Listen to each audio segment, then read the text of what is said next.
hooked once, and all of a sudden it's Rowlik and Bravo who rule the bottom lane. For Leza in the mid lane, as you mentioned, the engage coming out with the ultimate is big, but it's all about the exchanges as we're here onto the Rift, and I'm excited to see how it goes down because you get to see that a little bit of torchlight in the Victor as well as Nino up on the top side, so cooking up a storm on both ends. Yep. Oh, getting out onto the map here for game number 1. Brunus going to be just standing up opposite Mr. Fluffy here to start things off. Looking like it's going to be a topside start for both junglers as the laning phase does kick off. And I'm just really curious to see how the Weebos are going to be able to stand up to the early laning phase here, especially on this top side. Nino and Leza are both really, really strong in the laning phase. They're going to skill check you, and Yoshuev and Jameeb going to have to be able to stand up to that for this scaling composition with the Victor to be able to come online. And when scaling comps, I'm always a little bit scared. If you get behind, your clock is ticking and you just don't get off to that great start that you want. So I either want to see them get kills, obviously, but you cannot allow deaths on your end. I'm keeping track of where the junglers go for Mr. Fluffy. Mr. Fluffy, who was excellent in the previous wins for Meebo's Weebos. In their victories, Mr. Fluffy was able to aggress in some of those states, more focus on the ganking patterns, keeping up with a lot of the global objectives as well. But mainstay is I want to see Mr. Fluffy's hold on, but level 2's on the bot side. Yeah, first ticked over by Fisher College, and Rowlik going to be able to get in there with the dredge line. YHL takes a big chunk of his health bar for that struggle. Has to blow the summoner heal as well. And already a strong laning advantage for the Varus setup in the bottom lane in Fisher College. It's a nice one. Take a little breath. We kind of expected Bravo and Rowlik to do that. Rowlik, who has been burning through a lot of those pots, same with Bravo. It's a good setup, though. I will say for Meebo's Weebos, they haven't lost too much HP even through the potions. So if Mr. Fluffy is able to hold, that is good. But of course, Bravo and Rowlik know the timing. They're able to go ahead and get a good recall off.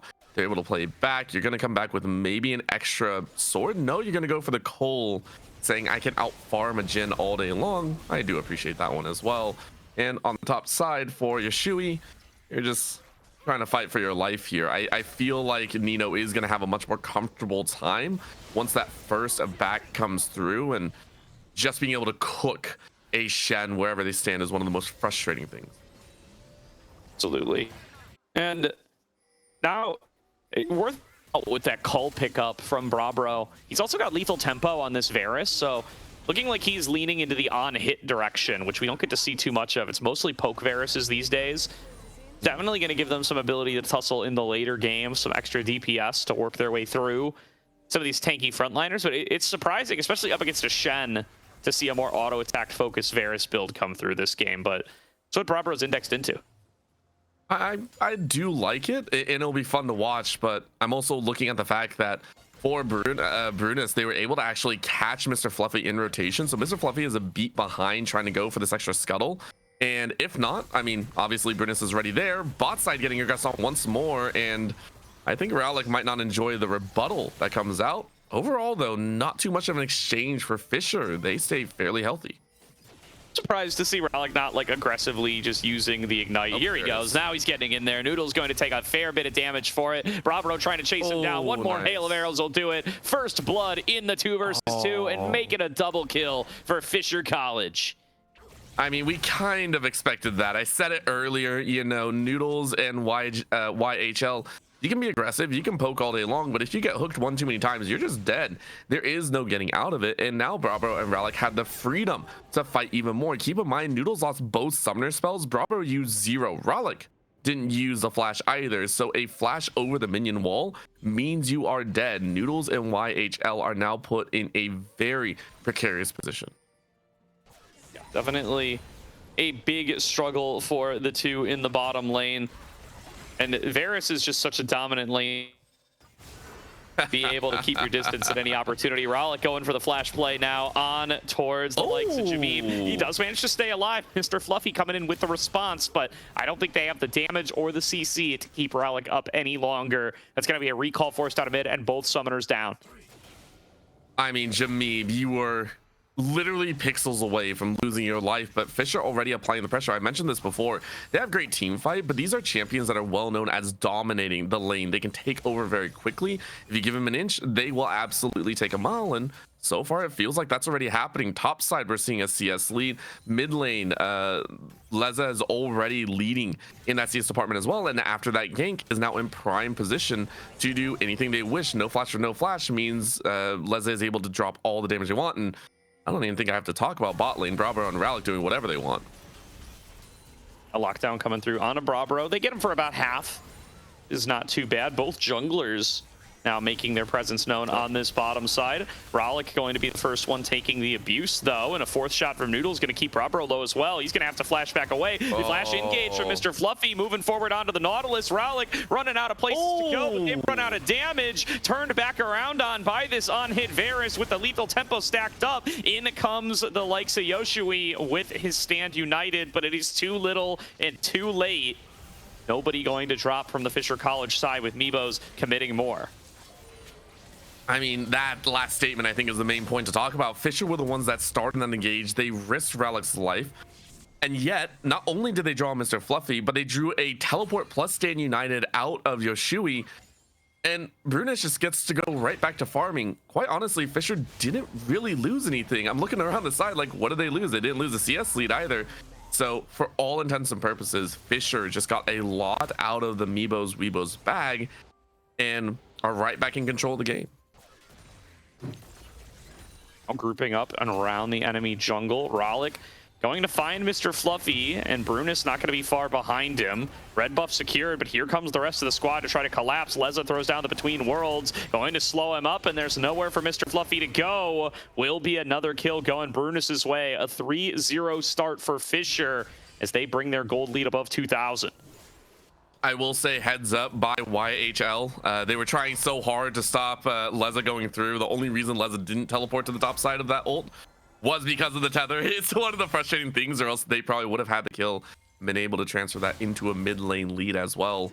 But for Fisher, as he said, very much quickening the pace with Dragon up. This will lead into Mr. Fluffy getting first, but I am a little bit scared that it's the only Dragon that they will have a chance at taking if they don't take it here. I think Fisher have a much better control of that bot side right now. So Fisher already on pace to not only take control of the kill lanes, but of the global objectives behind. And a big shout out to Ralik this game as well. A career mid laner who has done a lot of work for this Fisher College team from the support position. Really been a big help for them and been a big factor in this game on the Nautilus. Able to get unlocked from the bottom lane after picking up that early double and blow both summoners off of the Victor, then able to engage in the jungle as well. It's pretty much all just run through Ralik so far at this point. A pretty clean early game on the melee support, playing up against one of the better ranged harassing supports in the current meta.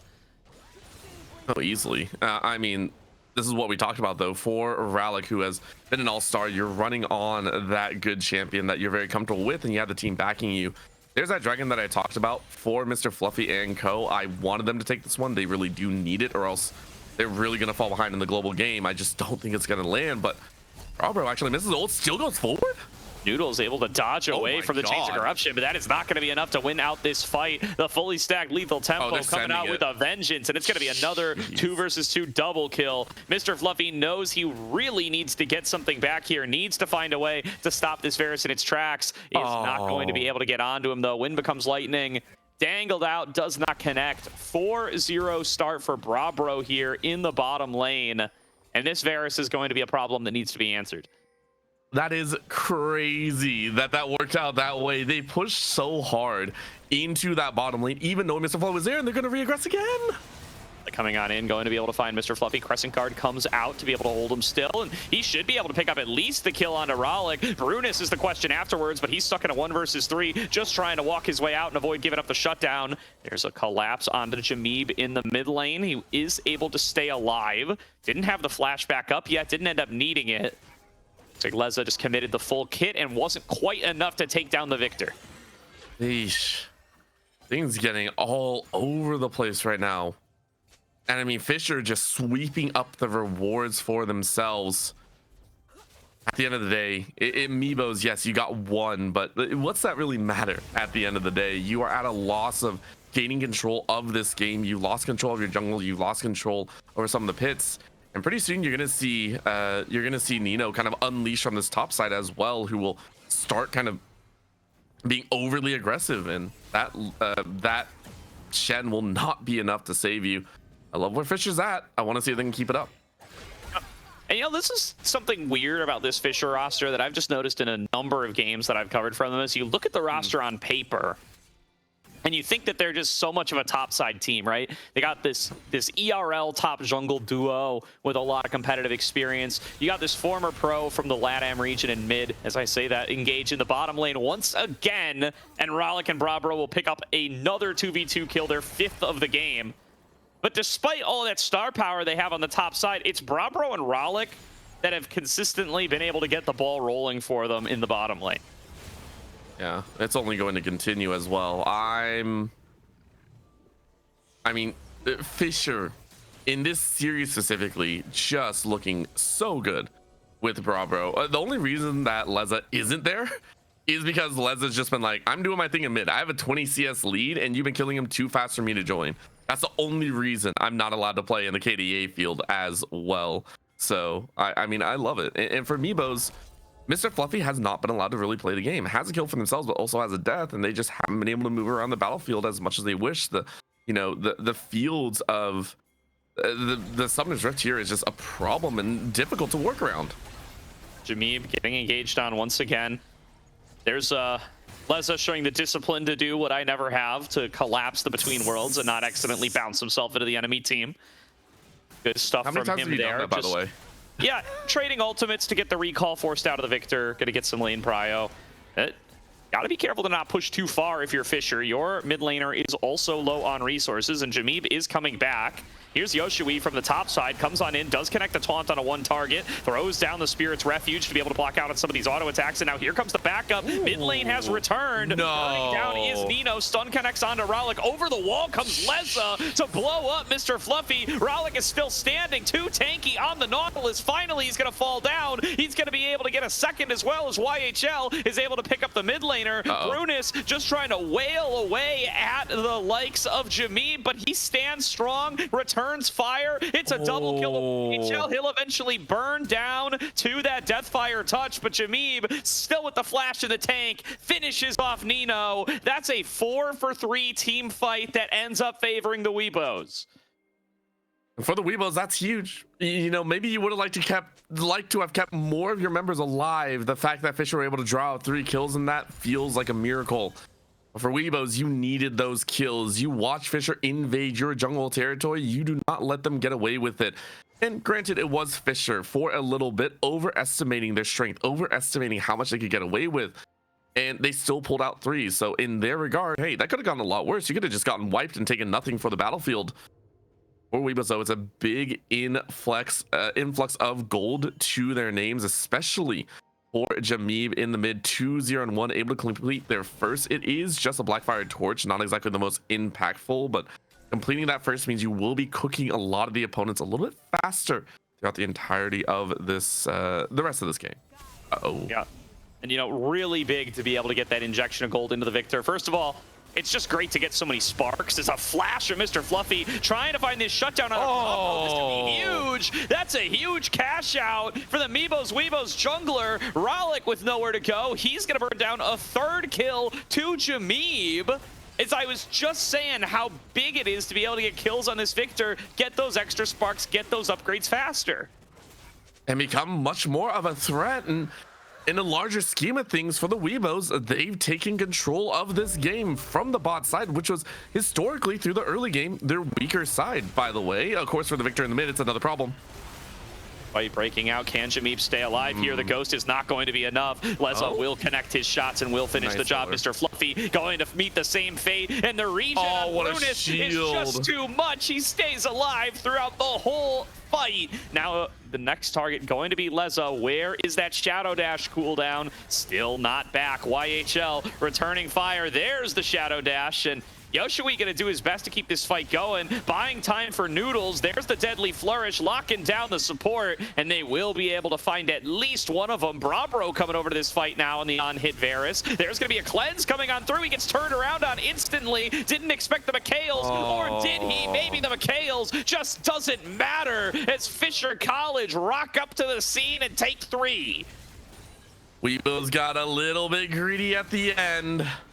They are punishing the oversteps. Same on this top side, as Nino didn't really have anywhere else to go. It will be Jameed to pick up a 4th. Kills trading back and forth as both teams starting to snap at the heels of each other. For Fisher, good answer in response. The pincer close in on that bot side jungle.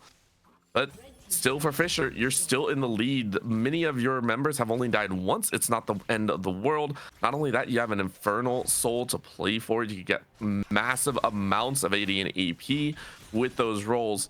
For Weebos, you kind of brought it back to center stage. You're still 6K nearly, about 5.5 behind, but you feel a little bit stronger. You feel like you can actually punish the likes of Fisher College if things go a little bit south.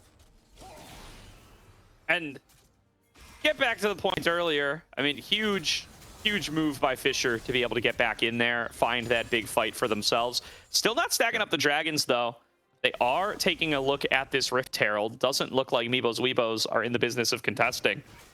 From this point onward, I'm paying extra special attention to how this Victor is going to be able to perform in the fights and how he's going to be able to scale. He just got a huge bailout from what was a tough laning phase up against Leza. And he has been the big force that I'm always on the lookout for Meebo's Weebos, to be able to come ahead in these fights and to be able to dish out the damage. And that's definitely going to be the case this game with Noodles on the Jhin. I think for even the rest of the series, we're looking at Jameeb to be that kind of mainstay player. You propped him up before, and I mean, listen, a lot of people have seen this player do a lot of good work, but on the top side, Fisher starting to run the show in that response. That Herald that you called about earlier has given them a very strong foothold. A drift over towards that mid lane will bring about yet another charge attempt, but instead you run into the wall. You can't really curve around that alcove as neatly as you would like. Still, though, good coverage. It's 3 towers to 0, so Fisher, for all the fighting, for all the menacing, they're still very much in control of the map presence overall. Yeah, they're 5,500 gold ahead. They have a pretty significant advantage still at this point in the game. And critically for them, it's kind of spread among the rest of the squad, right? They've got Brunus with a significant advantage. They've got Leza with a lead despite how much gold has been funneled over to Jameeb. And they have Brabro with the rewards from all those 2v2 kills. So they're really ready to fight on multiple fronts. And I only hope that they're ready to continue on these battles, as it's a hard invade into the enemy side jungle. Fisher obviously feeling very comfortable. Catch potential from Weebos has yielded some results before. That's only in a 1v3 scenario. If they can catch one person out, that's great. Problem is, there's about 3 in the enemy side that you're waiting for. For Weebos, you can't take that chance. You just gotta keep farming up as best as possible. Getting choked out of their bottom side jungle here a little bit. Less than a minute to go until the dragon spawns. That was a flash blown from Noodles in mid lane as Brabro looks to get in there, but they are going to try to collapse onto Brunus here. Curtain Call opened up while they're stuck inside this alcove. Not a lot of places to go for the Trundle. He's going to get gunned down first. 4th shot comes on across, connects on a Brabro. Big chunk of damage, and there's Yoshui being able to finish off the kill. Ralik going to drop down as well. A quick 3-0 for Meebo's Weebos in just the nick of time to get them onto Soul Point. Fisher College over aggress. Turnaround from Nino, trying to flash in and claim a kill back. Will not find one. Leza's looking to see if he can pick off Noodles, but he might just hand over the ace if he's not careful. YHL going to force the flash out as he would have rooted him otherwise. And this is the map belonging to Meebo's Weebos. Those Weebos once again punish the over-aggression from Fisher, who are on a warding mission. Not exactly a fighting mission, but I mean, Weebos have called them out, said you can't do that. We do have a good team fight composition. We might not have the engage, but if you give us that chance to get within arm's length, we will take it. Another dragon to their name. Will they lose another member? I don't think so. But for Fisher particularly, Nino wasn't along for the ride. Nino was in a bot side pushing up the wave and just weren't available. So it was a 4v5 that they thought they could take. Those Weebos, if you can still play and kind of fly around Fisher's willingness to fighting these 45 or 3v4s, keep taking advantage of the man disadvantage and continue to push yourself into a, not a lead per se, but bringing the game back to a gold even state. Because if you don't look at the gold and you just look at dragons, Meebo's Weebos are on top of the world. Yeah, I really like the willingness to go for the re-engage there and the decision to play around curtain call when you know you've got them all stuck inside this long shooting range right alongside that mid wall by your blue side jungle. Really able to get a lot done off of that one. Huge wave crashing top right now, by the way, and bot.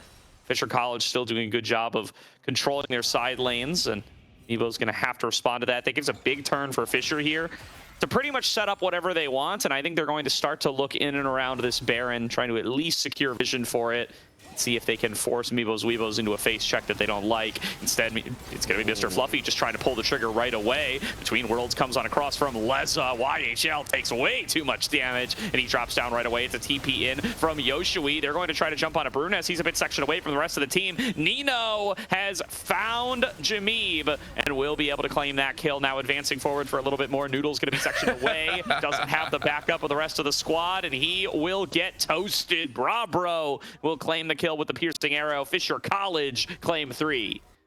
And that's how you pull a team fight a little bit more aggressive, a little bit more decisive. CC landing where it needs and being able to drop the likes of Jameeb a little bit earlier in that battle meant that they weren't able to stand tall in the front lines, be able to throw out those lasers and drop that Chaos Storm. Well played by Fisher, who right back in said, you guys got to remember, you might have the dragons and such. You might have been on a roll for the last 2 fights, but when we're together, we can play very, very cleanly. They still hold the gold lead. They still hold a lot of pressure in their own way, and they will continue to exert that as long as they can play together and play smartly.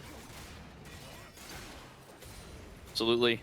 They find themselves a good fight there. They know that they've got Yoshui forced to respond on the bottom lane, so they can get themselves the numbers advantage. Although once again, Meebo's Weebos just see hero, kill hero, launching themselves at Brunis, throws down the subjugate to try to regen as much as he can, but he might get run down here. One more wind becomes lightning, one more auto, one more anything. Mr. Fluffy will find it for a killing spree as down goes the jungler, and now looking for some more. Yoshui goes over the wall, takes the blast cone over. It's been a pick found on to the victor by Leza, and now trying to reset across for some more. Double kill found by Brabro as he strikes back. Nino fell down to the opposite side as well, but it's a 3 for 2. Fisher College, despite the shaky start, come up with the win.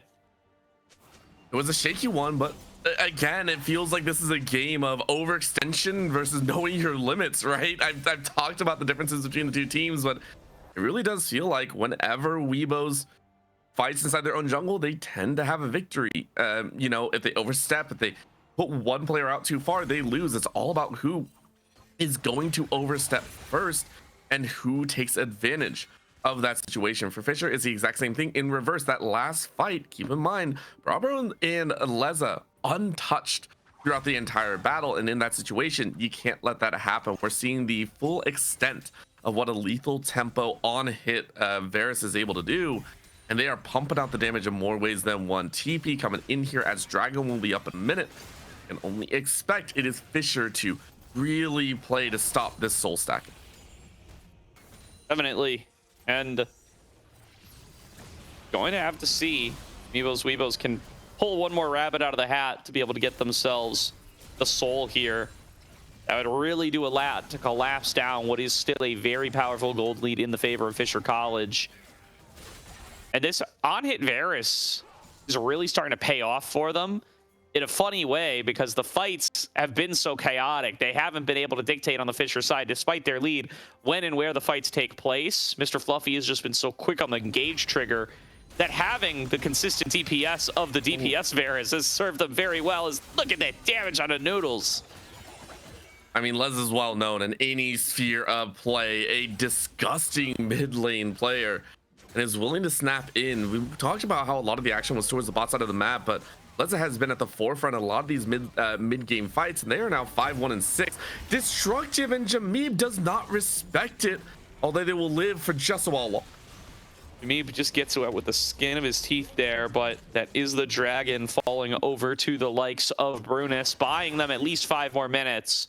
with no Dragon Soul, and that might be all the time that they need. Fisher College is in such a significant advantage state that they're really just one big fight win away from being able to close this one out.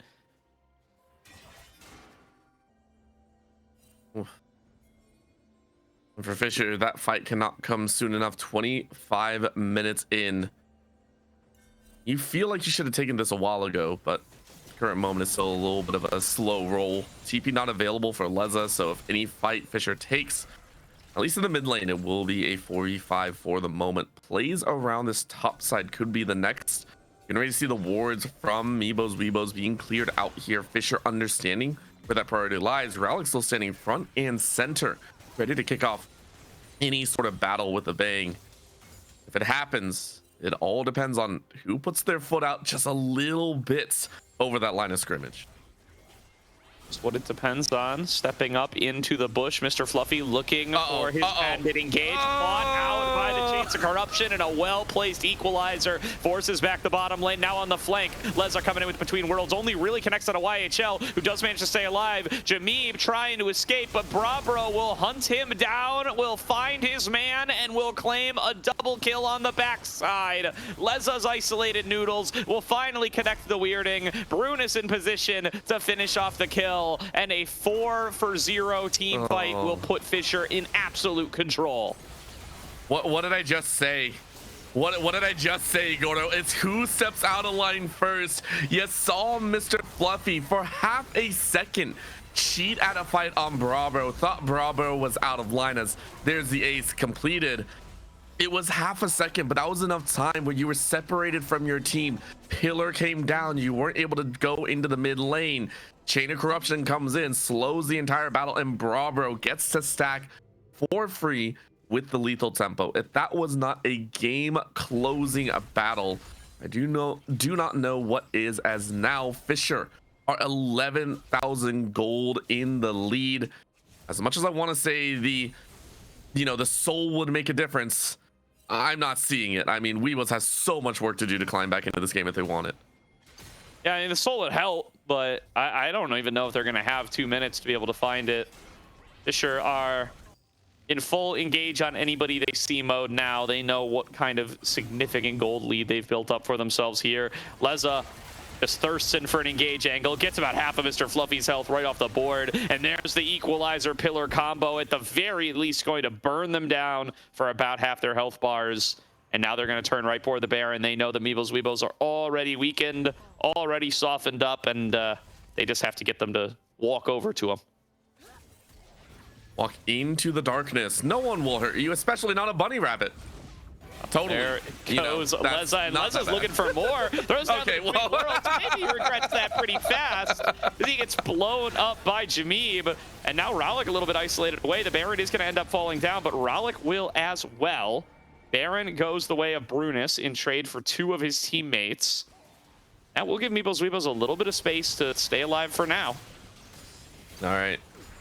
Leza is the rabbit from Monty Python and the Holy Grail. And Jameeb was a holy hand grenade in that factor. That was an interesting mark on both ends. But for Fisher, the main objective has been cleared. You got to rotate in good timing, as Dragon will be up in just a minute. So about 45 seconds once Leza and Rallic come back up on the map. For Meebo's Weebos, though, you have to recognize things are obviously looking very, very dire. Gold, no matter how many kills you get, will never feel like it's enough. At the current position, you got to fight for this Drake. You can't continue to give Fisher the chance to deny you on one of the global objectives that you applied for in the early stages. So I want to see them group up. I want to see them drop those wards and try and get that pick that we saw them find in the early to mid game. Yeah, I mean, it would be great if they could find a way for Yoshui to actually be able to play on the side, pull somebody away from the fight, play a 5 versus 4, or at the very least force out some teleports. But, you know, the ship has kind of sailed on being able to play the game that way. He looks to kind of jump on over through the old means of transportation, just walking his way on up. Sorcery Pot has been picked up for Jameeb, recognizing that this is going to be the last fight of the game, one way or the other. 10 seconds to go on the Dragon spawn. Mid priority secured for Fisher. Staying together and planting a flag in these bushes, going to make sure The Weebos are not able to approach. They're going to have to pull the trigger here. Mr. Fluffy jumping in on towards Leza. They're going to be able to force the stasis out of Nino. Going to try to melt him down before the rest of the team can bail him out, and they do successfully do so. Now they need to play around this Arcane Storm, but they just can't get their members grouped back together. Yoshui picked off on the side, going to get melted down by Brabro. It's a 4 versus 4 now with Leza on the flank, and health bars already low. Cooldowns already spent. Leza jumping in, finds his way onto Jameeb. Will pick up the solo kill, reset his W, advance forward for more, and Mr. Fluffy will go down as well. Fisher College took them a little bit longer than they would have liked, but they camp out of that dragon. They find the fight that they need, and they're going to close out game number 1. That is 6 bells of the clock dinging, saying we are that much closer to midnight. For Meebo's Weebos, the Cinderella story might be closing here. Gotta power through. Fisher maybe having to mow through some of these minions, but there's a tower shred that we know and love from a Trundle and team. Good job by Fisher, as it's a last Hail Mary, but Meebo's Weebos ain't getting it. Yep, it's just a matter of pressing your summoner spell buttons on top of Noodles' head, knowing that he's got nowhere to go. And Fisher College will go up 1-0 in this elimination series, 1 win away from locking in top 6. And it was every single member as well that really led that charge. Now, granted, if we take a look at the bot side, Brabro and Ralik, obviously, they were the vanguard. They were at the front. They were ready to go. They charged forward. Early 2-0 kills in the bot side. It allowed the rest of the team to kind of maneuver into enemy territory. But there were obviously some small issues here and there. We obviously saw, some of those overextensions that Fisher maybe weren't really communicating as well as they would like. Obviously, we know some of them are playing with a little bit longer cables than they would like. Their responses might be a little bit slower, but they still showed a lot of gusto. So maybe rein in some of those more aggressive overextensions, and you'll be just fine. Bravo and Ralik look like they have it covered. Absolutely here. And now you got to wonder what Meebo's Weebos are going to be able to show us in game number 2. They did expend a lot of their comfort picks in that first game. The Shen came out, the Victor came out. Some good team fights within, but not able to quite put all the pieces together to be able to come up with the game number 1 win. And now just got to look and see if you could construct a team composition that you're comfortable team fighting with in game number 2 to try to be able to take this to 3, because do or die for the Weebos if they are not able to piece everything together and come up with some wins against Fisher right here and now. Yeah, I really do hope they can kind of find it in their hearts to keep dragging on forward. You can still dance on the dance floor, but someone's going to strike that door closed. And for me, I don't want to see the dance end. I want to see them be able to fight and push it all the way to a game 3. As you said, the comfort picks are done, but if Mr. Fluffy can find something in Jameeb, obviously given a little bit more, I want to say agency in the mid, that might be a lot of fun as well. But finding a way to contain, the likes of Brunus and Leza is a very tall ask of any player duo. Definitely is. Well, we'll find out if they're going to be able to do it after a break. We're going to send it there in a second.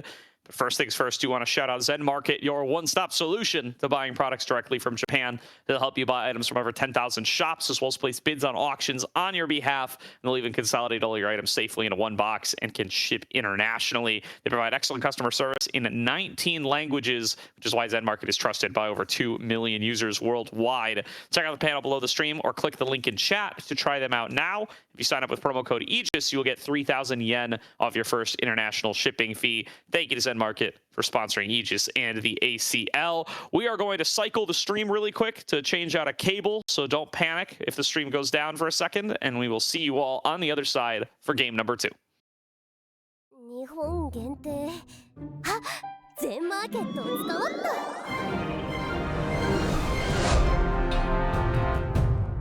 今日は老舗をしっかり見て回らなくちゃね。いやいや、ここはジャンル順でしょ。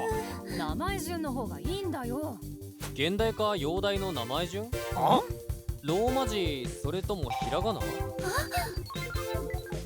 僕は色で並べるのが好きなんだけどね。え？全部に対応させよっか。おお。80年代のホラーゲーをください。これでみんな幸せ。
What's going on, everybody? Welcome back to tonight's broadcast of the ACL, where we have got ourselves a 1-0 lead for Fisher College up against the likes of Meebo's Weebos in our elimination final best of 3 of the split to make it into top 6. Meebo's Weebos, their backs up against the wall, going to need to pull a win out of the hat here if they want to be able to keep themselves alive in the ACL.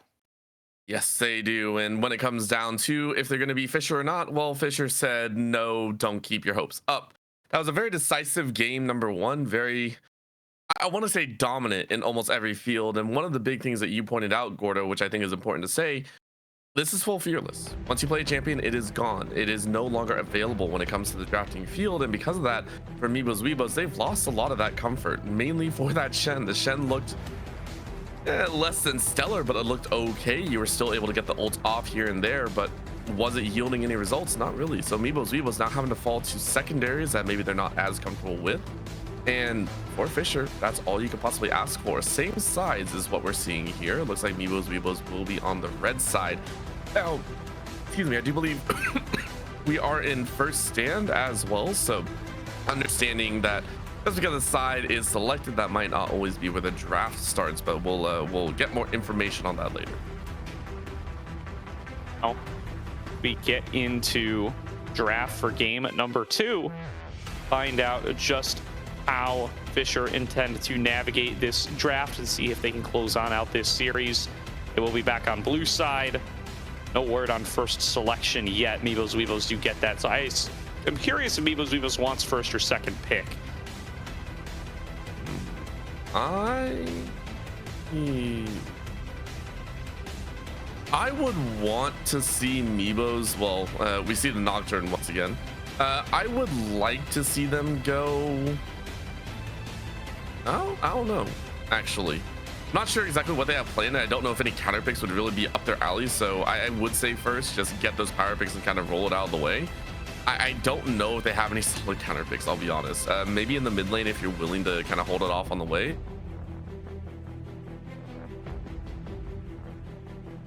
From what we saw earlier as well.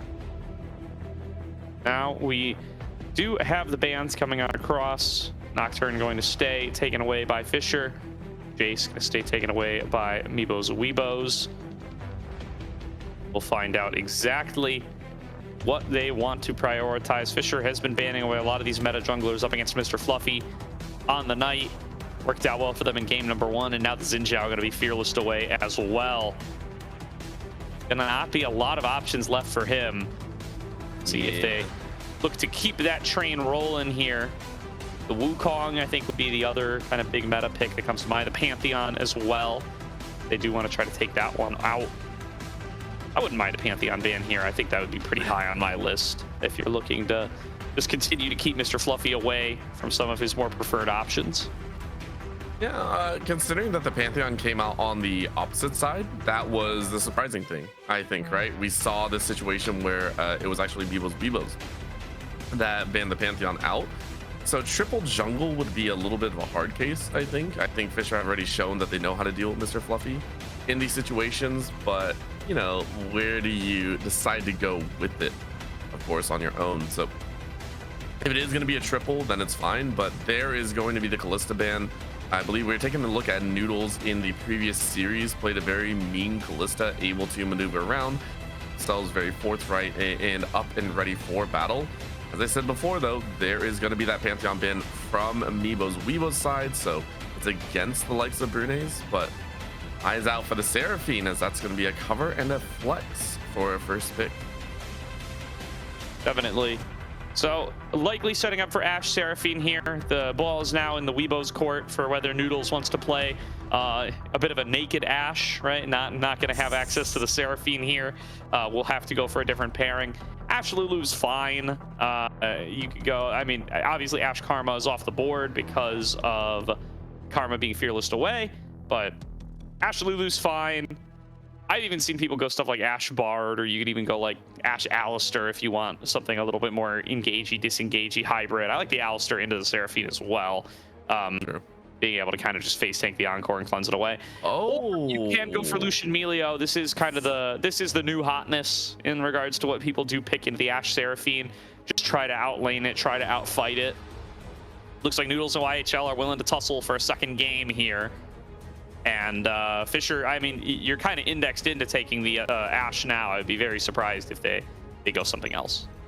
I think the surprising thing is, another surprising point I should say, is that for Noodles and YHL, the fact that they're willing to kind of trade out here and say, hey, look, we might have had a rough game in game number 1, but we can still step to your toes and still dance the devil's tango. It's problematic, I would say, in the form of you're trying to show up a duo that already fought you pretty dang hard, right? Like it's Bravo and Ralik. They know how to work their way around a lane, even in the support route. So I appreciate the willingness to step forward and fight as hard as possible. I really do like it. For Fisher, though, it's an answer of the top side, and for Meebo's Weebos, the Rise comes on out. I am under the assumption that we'll go to Jameeb and leaving that Gnar a little bit open.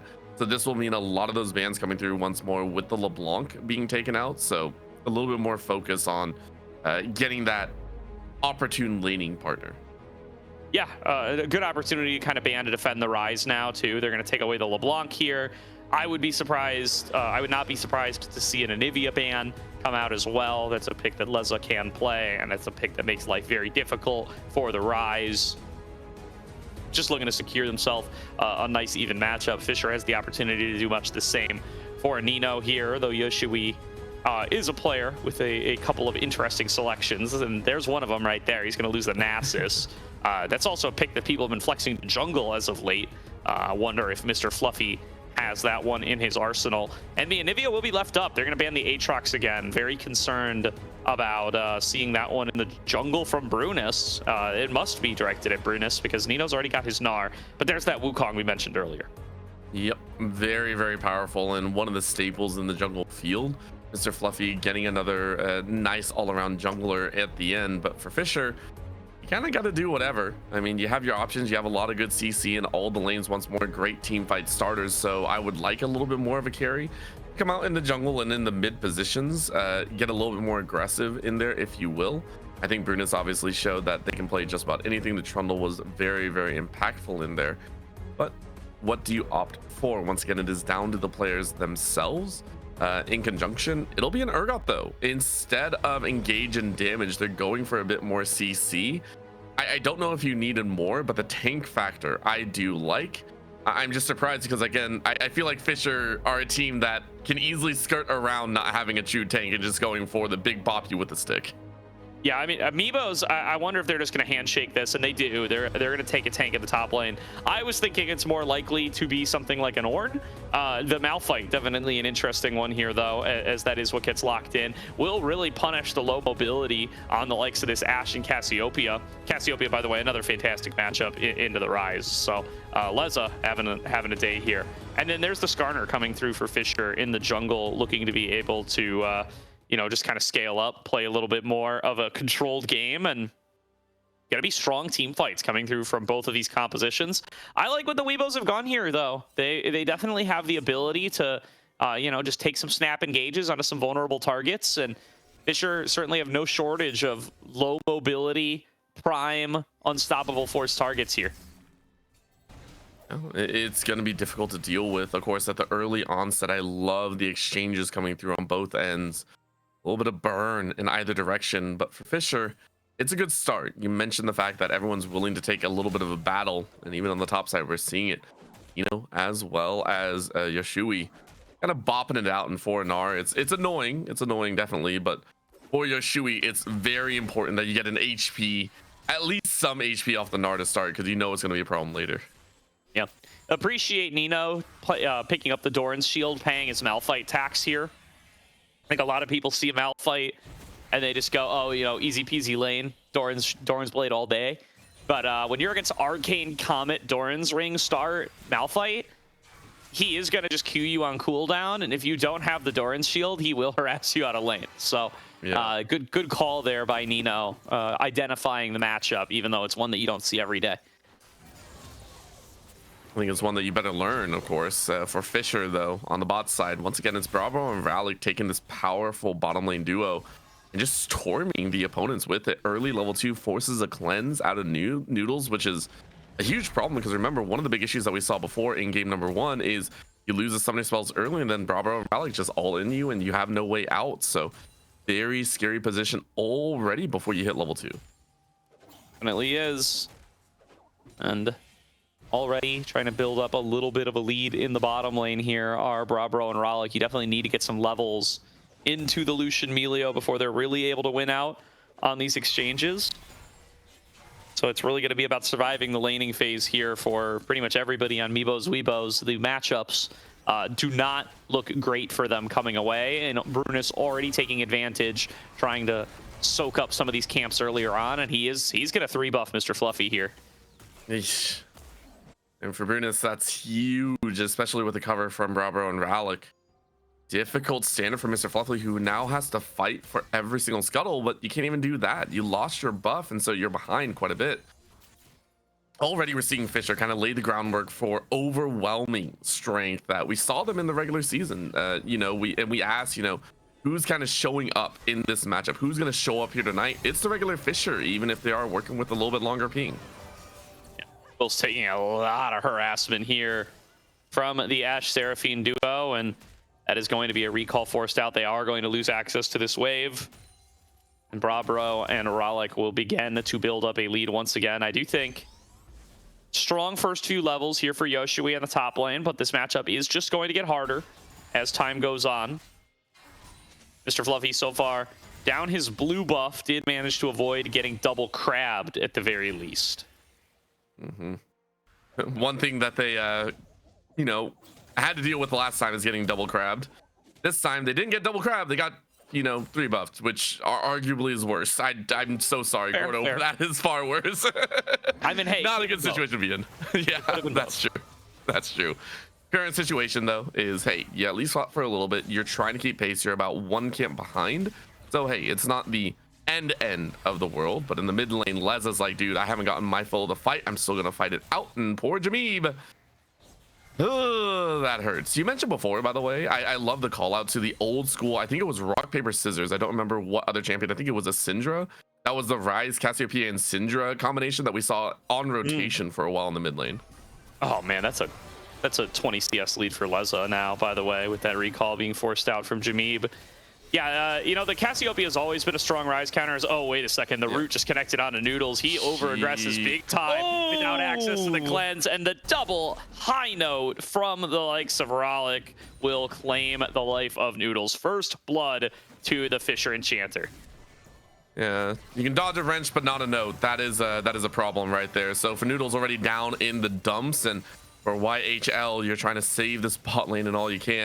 Rollick trying to match pace with the CS lead that Leza has, and it's just giving so much space for Bruness to do whatever they so wish in the current position. I mean, they can also look at this mid lane, also look at the dragons if you so wish. Force away Meebo's Weebos, who, remember, they were able to get 3 early dragons to start.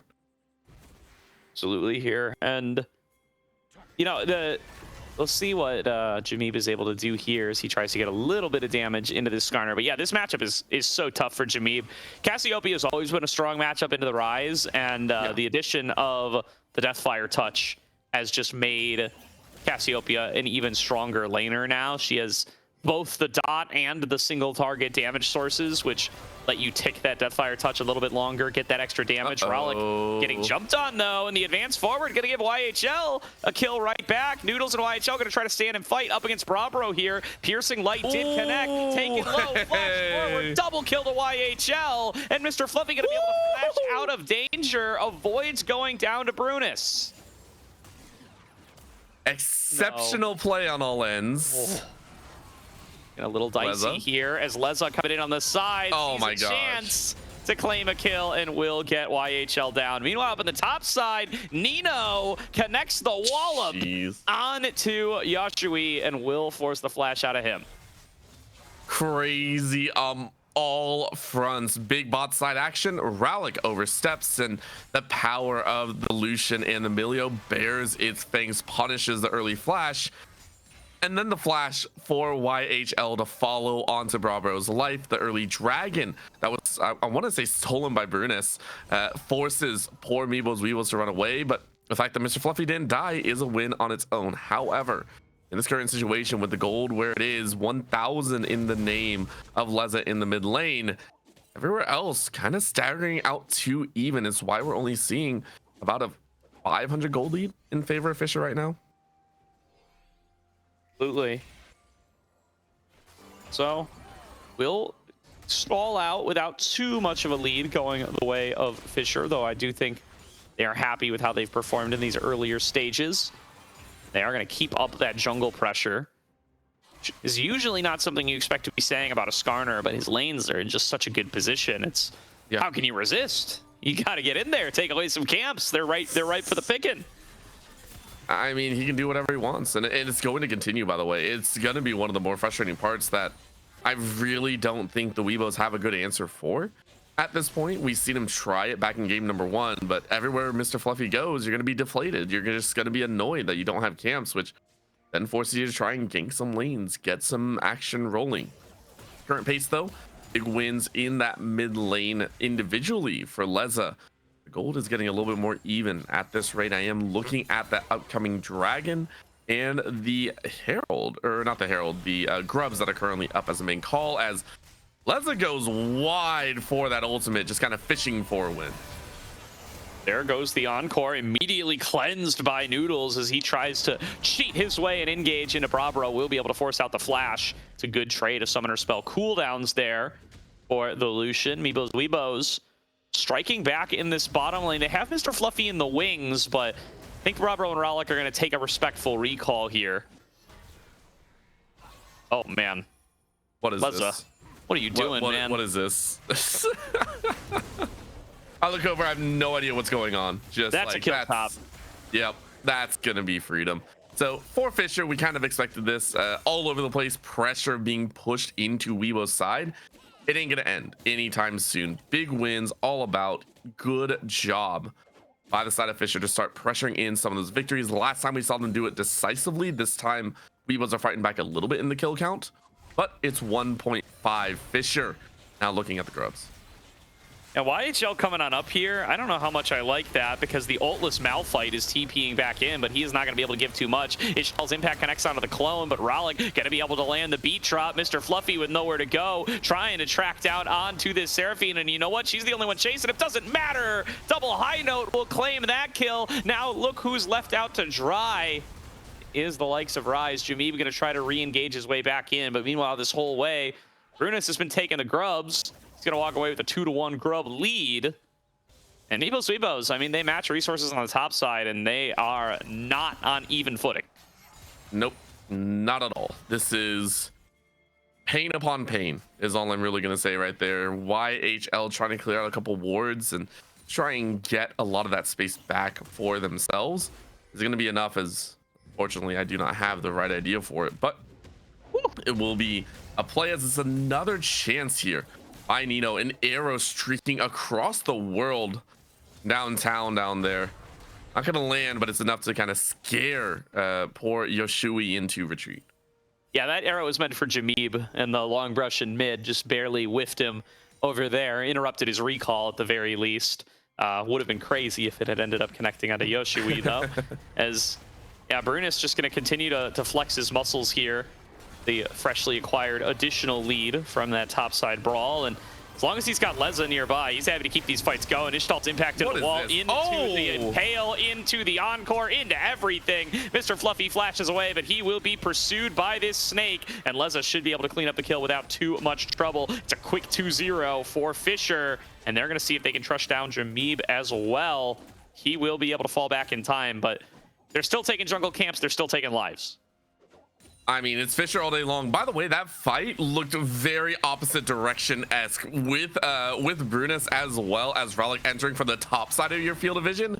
It kind of surprises you. I think if you're Weebos, you're like, that's not where you're supposed to be entering from. You're supposed to be going from a different direction. But it works. It still leads to a 3-man impale, and you are just dead. This time, Fisher also clearing out that dragon, puts themselves on a Hextech dragon for their name, and with that call, it'll be Ocean Soul to play for. Big fight dragon that for Fisher means that you get a fight forever. Like, they are going, if they get more dragons, they will never be tired of dueling out against the Weebos. Uh-oh. Something's happened here. Be able to get in here soon, I think. As, Huh. I still got you, right, Orbital? I'm still here. I'm still chilling. Good stuff. Yeah. Caddy, I'm alive. we still have you? Stream is still up. Interesting. We're So here. this We're might be, chilling. You know. This might be old Rito Games. Yeah, maybe. I hope not. It's only 11:49. It ain't like 12 or 12:30 or anything on the clock. So. Huh. Well, hopefully this is just an in-game pause that is going amok, and we will be able to get back into this one before too long.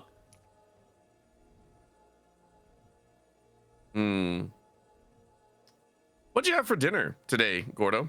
I didn't. I don't usually eat forecast, and it's we start at 6 p.m. We started at 6 p.m. here, so it would have been early, and it's just gonna make me sleepy. So I'm gonna eat between this and LPL. But okay. There you go. That's good. What did you have for breakfast and or lunch then? I made a chicken salad the other night. I had some of those leftovers. As we're gonna cut over to cameras here, we try to figure out what's going on. Yeah, that was good. How about you, Orbital? Did you eat dinner yet? I had like rice. I know that's like very stereotypical, but like it's rice, it's meat, it's whatever I had in my fridge basically. I've just been working through, you know, whatever's in the freezer, whatever's in the fridge, but it works, you know. It's been good. Yeah, you can turn just about anything into a little fried rice situation. Oh, I love it. It's probably one of the funnier things because it's literally like what I say fried rice came from is like, dude, we don't have a recipe for this. Just toss it in a pot, see what happens. You know, that's how fried rice was born. Oh yeah, definitely a good route to go. Is, you know, Fissure find themselves in this game. Like I think this is going to really be all about Leza on the Cassiopeia and whether or not they're going to be able to consistently find her with the Malphite Wukong combo. Because if Leza's firing on all cylinders, it's going to be a big problem. I know we talked about the top side being on a little bit of ping, but Leza, even if Leza has returned home, that's only Mexico. That's not too far away, so should still be on pretty decent ping to be able to come in here and be able to flash those Malphite ultimates. Yeah, I could agree with that. The problem that I'm going to foresee is not so much on Fissure's end of like, can Leza do it? It's, will Weebos ever have the time where it feels like Mr. Fluffy and Yoshue are in the same spot at the same time? They're able to find it in game number 1, do not get me wrong, but in the current position, I feel like Brunus has done a good enough job sectioning off a lot of these early to mid-game battles where it's been frustrating. I don't think Weebos have ever been in a position where their top laner is in the right spot, and if they are, they're usually half HP from a chunk on the back end. Unless we're looking at Yoshui to just sacrifice their life, I will be curious if we're ever actually going to see the Cyclone Unstoppable Force combo. I hate saying this because it feels very very negative, but I really don't know if Weebos will ever have the time where they're willing to send both ultimates forward and leave their backline so unattended without any sort of like, you know, safety or coverage from their Wukong Malphite. Yeah, definitely is. I do hear game sounds in the background. I think we've been able to get back on in. Are looking forward to seeing. Oh, nope. Okay, there we go. Hey, all right, we're good. And look at Leza just turning this fight right back around, going to be able to pick up the kill onto YHL. Still only about a 1.5K gold lead over to Fissure College, but those two dragons combined with their scaling threats do make you a little uneasy. Yeah, it's gonna be annoying. Poor Leza though, hard chase underneath that tower, one spit and fang. One of the most destructive things to an HP bar. Mr. Fluffy looking for that help though, as this is looking like a little bit worse to dive. Nice turret. Nice bug repellent at the end of the day. Transfer of the mid though, as Bravo and Rallick enter into the appointed spots and see where else they go for this with the lane assignments, with the lane swaps. Fissure just trying to finish up their side of the field and making sure Brunus gets a really nice curve out of the enemy side jungle. Now, Going to continue to be focusing around this top side as we are not too far away from the Rift Herald. As oh boy, not again. What do you think happened this time? I mean, I think the client doesn't work, dude. Oh, that's fair. Okay, you're not wrong. Yeah, I don't know. But I don't have a very complicated opinion here. I think it's just client struggles. Rito, please. Rito. We're crying on the inside, Gordo. What do we do? Tell me what we should do.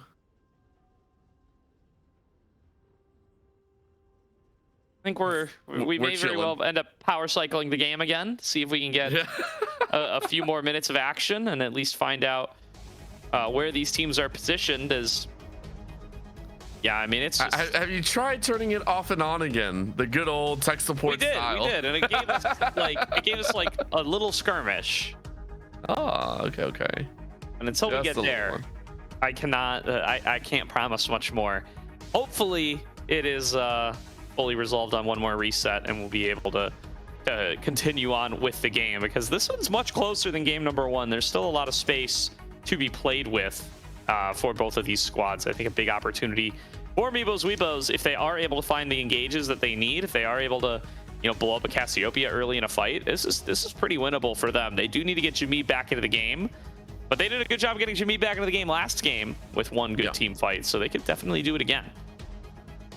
I think I'm gonna say yes, but it's not gonna come from where you think. Mr. Fluffy and yes, Oshio can do a lot of, or Yoshowi can do a lot of good work.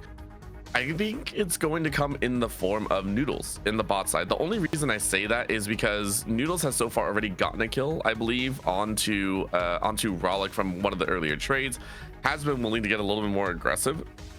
In some of those instances, I want to see the Lucian power actually come out to be a viable threat from this team as well. You know, we've talked up Jameeb. Jameeb has done amazing work throughout the entirety for this squad. Do not get me wrong, but I want to see Noodles step up to the plate. I want to see Noodles be able to kind of showcase what they got, especially with a very aggressive composition. I don't want to see Jameeb not only have to drag the team through this mid game until they're a powerful rise. I want to see, you know, Noodles be a viable threat, start taking some of those battles, win some of those, you know, 1v1s or 2v2s, and be able to assist Jameeb and taking some of the weight off their shoulders.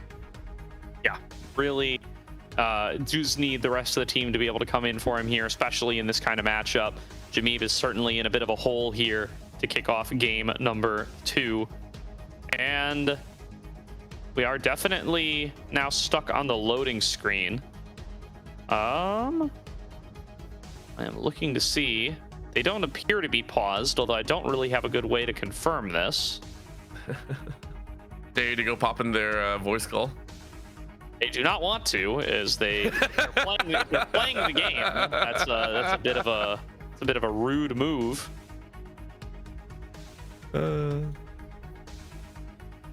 What do we got? What are we thinking? Oh, waiting to hear. Yeah, I don't know. Prod may continue their efforts, but yeah, we don't really have any way of confirming or denying. Here is Drake still in the chat? Ooh, Drake might be able to help. Yeah.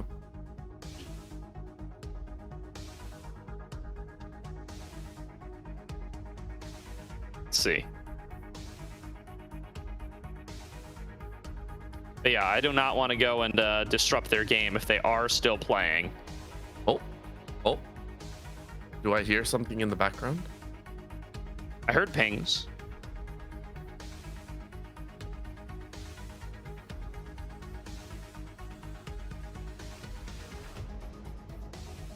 See? Might very well be able to play a little bit more. We jumped to 20 minutes. That's okay. We can live with that. Oh, okay. Yeah. We can live. We can live. Take what we can get. So far, still very close though. 100%. Yeah, not much has changed actually. Yeah. Well, Fisher are on soul point, so that might be a big third change. dragon was secured by Fisher, and with it a moderate fight win.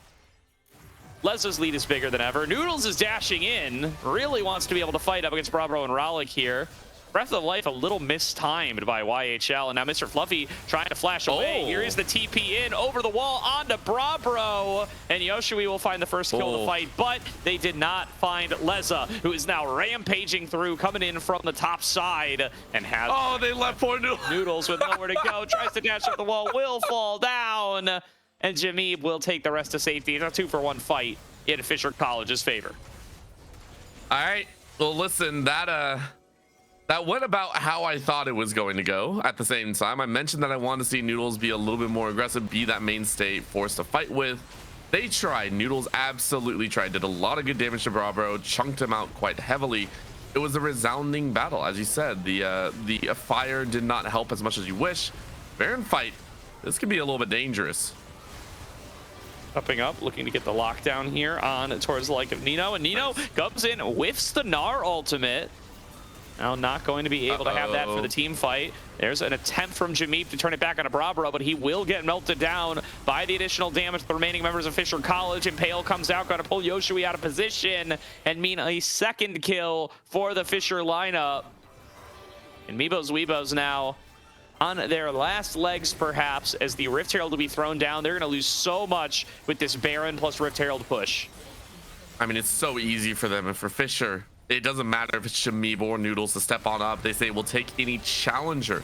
Squad that was rocking out at only about 1,000 gold ahead has now ballooned up to about 7, closing in ranks, breaking through 2 towers, both the inner, outer, as well as that inhibitor tower. So a lot of good stuff for themselves.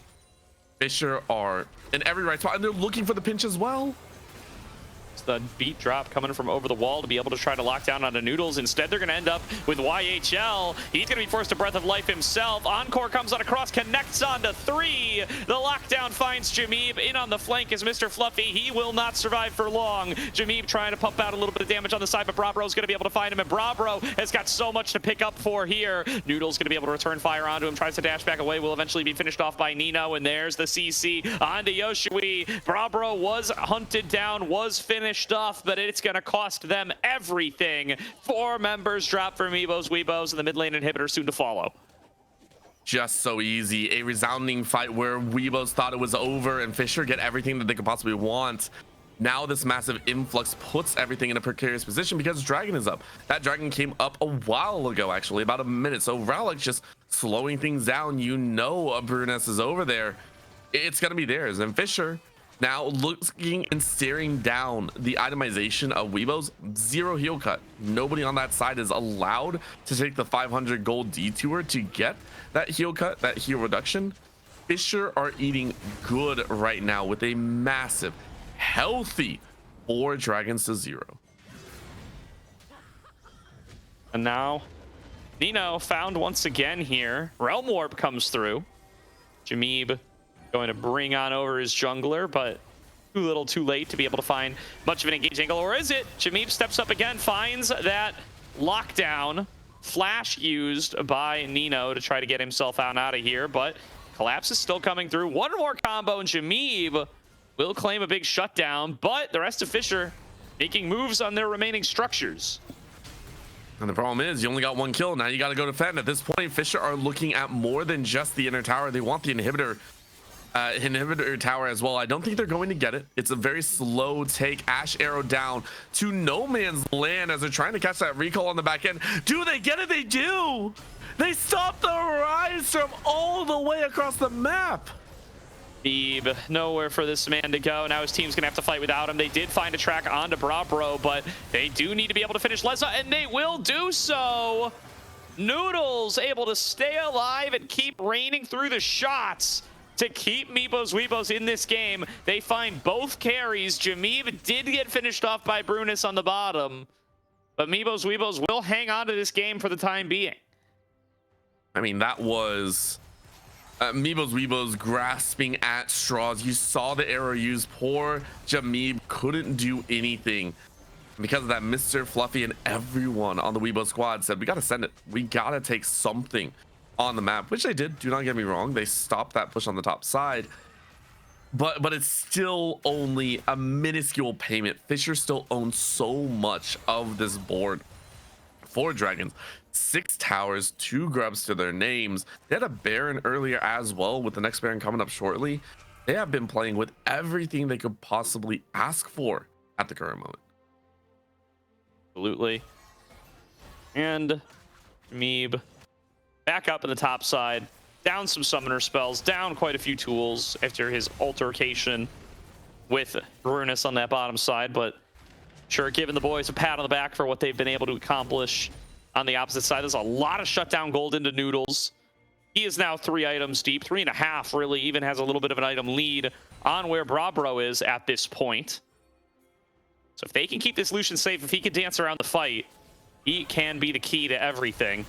It's a very tanky Skarner, but is on a kind of pseudo-supporty build. Still very tanky.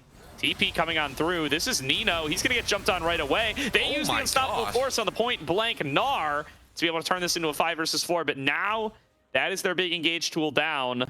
Mr. Fluffy has already used the Cyclone as well. That's everything down for Meebo's Weebos. They've just got to take a breath and be careful for the next few minutes. I mean, I'm not gonna lie though, I respect it. Listen, you're digging deep. You've lost a lot of team fights earlier. Get the one guy that you know you can kill, right? Hey, unstoppable force, make sure you can't jump around, and Nino's dead. That's just how the cookie crumbles. Well done by Weebos, who are scraping and clawing for every single bit of gold they can possibly get for themselves. And it started off with Noodles getting highly aggressive, getting very annoying in the face. We mentioned this Lucian now, this combination with the Lucian and the Milio. It's been used very heavily in recent times. Well, you gotta kind of prove that you can do so. Heavy aggression, forcing the flash out of Brabro, sectioning off that mid lane. Well done to their name, even if they're behind. Now, with a 19-15 scoreboard, still a sizable lead for Fisher. Nothing compared to what we saw in game number 1, but that Ocean Soul represents a huge problem. Heel cut picked up for YHL, and Noodles would love to see an Oblivion Orb on Jameeb as well. As they look for their next engage, it's going to be a flash unstoppable force, only connects onto Nino, but Brabro is getting melted down by Noodles. They've been able to section off Ralik as well. He's going to fall down. Leza was not here for the fight. He arrives too late. 3 members already down from his team. Meebo's Weebos, 5 men strong, moving on to the Baron. They have a flash. They have a petrifying gaze. And Leza might have something to say. Leza still raining in damage from the side here, trying to find his way on in. Brunus looking to throw some rocks in as well. They managed to get the lockdown onto Leza. They're advancing forward onto him. He flashes back away, throws out the petrifying gaze. Mr. Fluffy's able to dodge away from it. Leza falls down. Realm Warp being channeled to try to cut off Brunus's escape routes. He Ishtal's impacts his way over the wall, gets over 2 of them, but still will not be able to outrun Jameeb. 1 more Rune Prison, 1 more shutdown. Respawns for Brabro and Ralik mean that the Baron is going to be off the table, but Meebo's Weebos have shrunk that gold lead to near nothing. I mean, beautiful work, and started off yet again. The enabling by YHL, forcing Noodles to go strong, opens up space for Mr. Fluffy as well as Jameeb to just go ham in that Baron fight. Great turnaround. Jameeb flashing in, knowing that a flash petrifying gaze will be the end of your team and the end of the Baron. You can't let that happen, so you aggress instead, force the Cassiopeia to play defensively, and it just doesn't work. Well done overall by this squad, as they're still fighting an uphill battle. Yes, the gold is much closer, but for Fisher, still got the soul to your name. Actualizer now completed here for Jameeb. Gonna give him a little bit of extra burst on the rise. Gonna be able to support Noodles into that damage dealing a little bit more. Really great pickup for them, as Leza might be up too far. There's the ultimate combo. Encore to try to bail him out, but there's the culling over the wall to take Leza out of the fight instantly. They're staying on top of Brunus here. Impale going to come on across, but going to be immediately cleansed away by the breath of life of YHL. And now the return fire coming on across. Over the wall goes Nino, but he's still mini-nar. He can't dish out the damage. He's going to get pushed back as well. That's his flash blown. And nobody is able to tussle with Meebo's Weebos. They get another beautiful engage onto the carries, and it costs Leza his life. The damage overload from the Weebo side is huge, but this is where things get dicey. Elder is available. The 6K, Brunus Oh, they stepping on up. chanced. Brabro trying to rein in damage on the side. Able to get Jameeb pretty low here. Oh, there it Elder is. Dragon falls on down. Now huge fight tools available for Meebo's Weebos. They turn him right back on at Brunus. They take out Brabro as well. Rollick soon to follow. A near ace for Meebo's Weebos. Leza's respawn, the only thing that prevents it.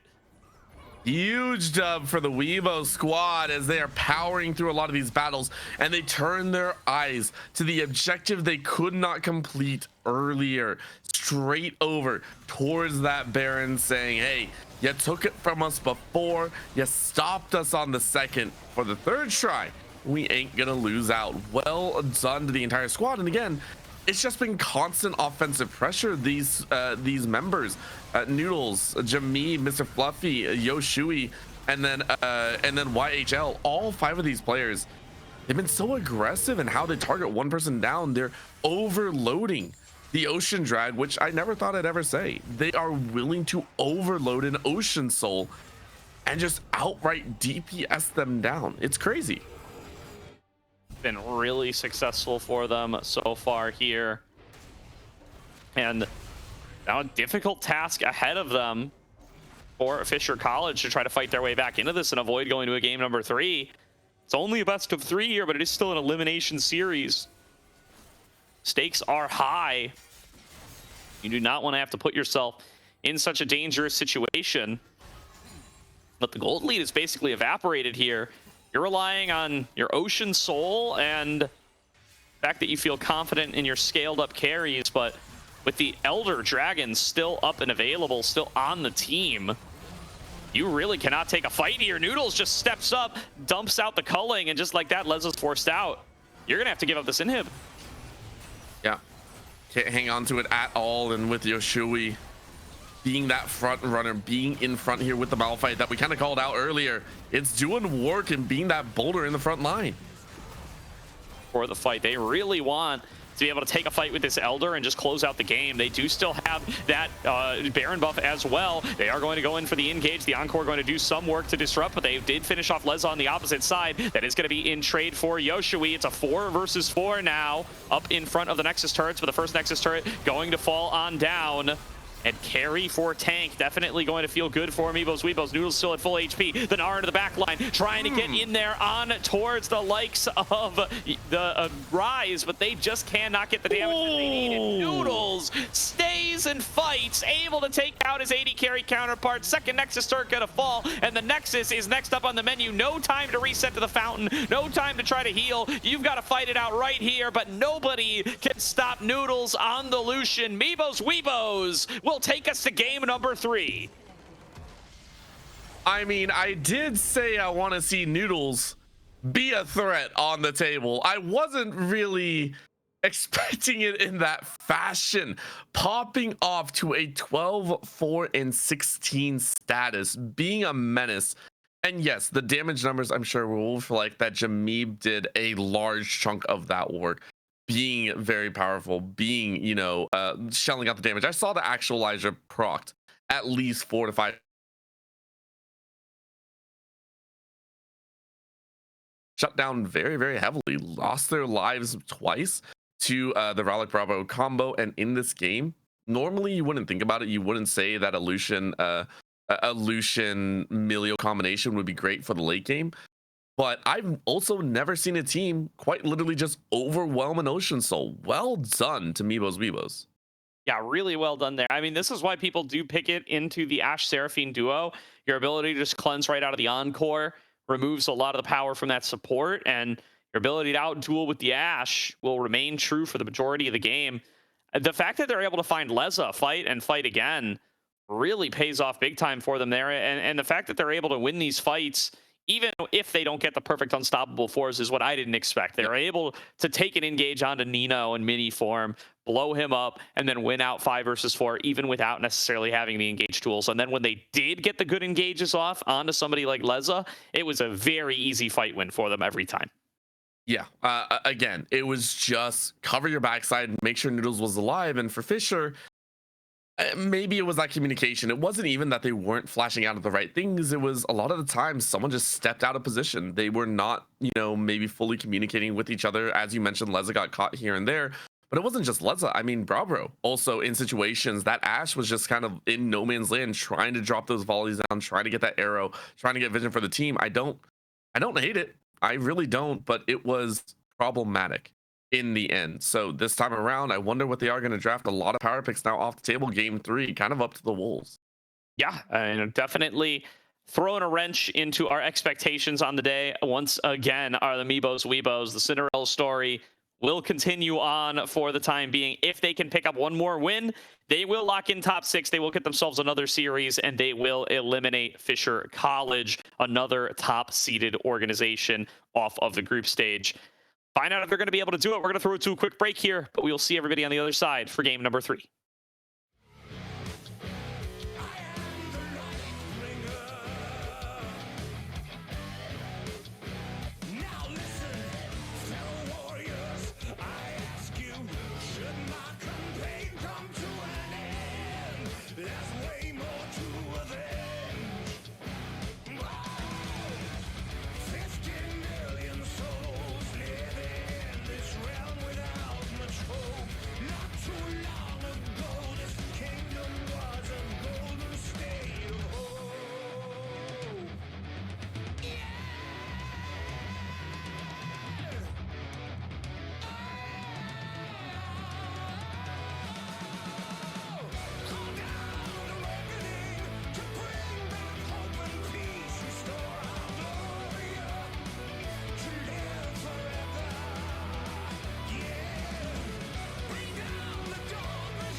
Welcome back, everybody, to tonight's broadcast of the ACL, where we are going to game number 3 between Fisher College and Meebo's Weebos. And the Weebos continue to surprise Orbital despite a deficit in game number 1, despite rough lane matchups. Their game plan gets executed successfully. They show why the Lucian Melio is strong into the Ashe Seraphine. They make the Malphite work to be able to get their engages started, and they come up with the win. They're taking it to game 3. Yeah, and it came off of, I think, unabashed aggression. I think it's something that, you know, some teams that we see on the edge of their seats, especially in a playoff position where they only have one more chance. If they lose here, you know, kind of the series is over. You are set in this position of just like, you got to send it. I'm sorry. If your composition calls for you to be aggressive, for you to be proactive, for you to be the one to call the shots, you need to do so.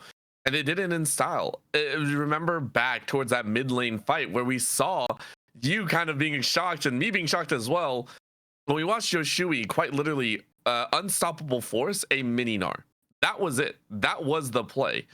But they did that multiple times over where it got into the heads, where things just kind of spiraled out of control for Fisher. And now moving into game 3, it's going to be even rougher. Now, I will say for Meebo's Weebos, I don't think you're getting that type of comfort composition again. Even if it wasn't a true comfort comp, it was a very easy to execute composition. Cyclone, Unstoppable Force, you know, the Rise, still very played out for Jameeb. Huge shout out there.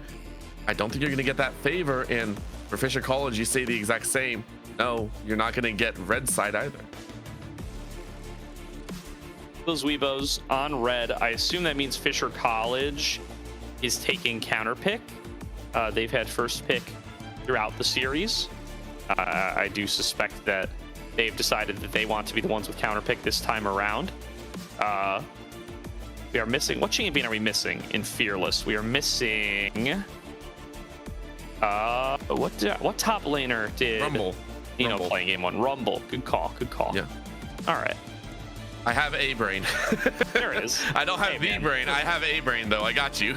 It's been a long day. All right. As Jace going to be the first ban for Meebo's Weebos, keeping that one off the board.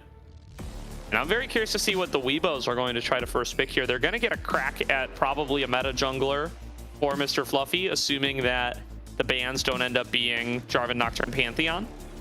So I would expect whichever one of those makes it through, assuming that they do keep the additional ban that they've had on the Orianna.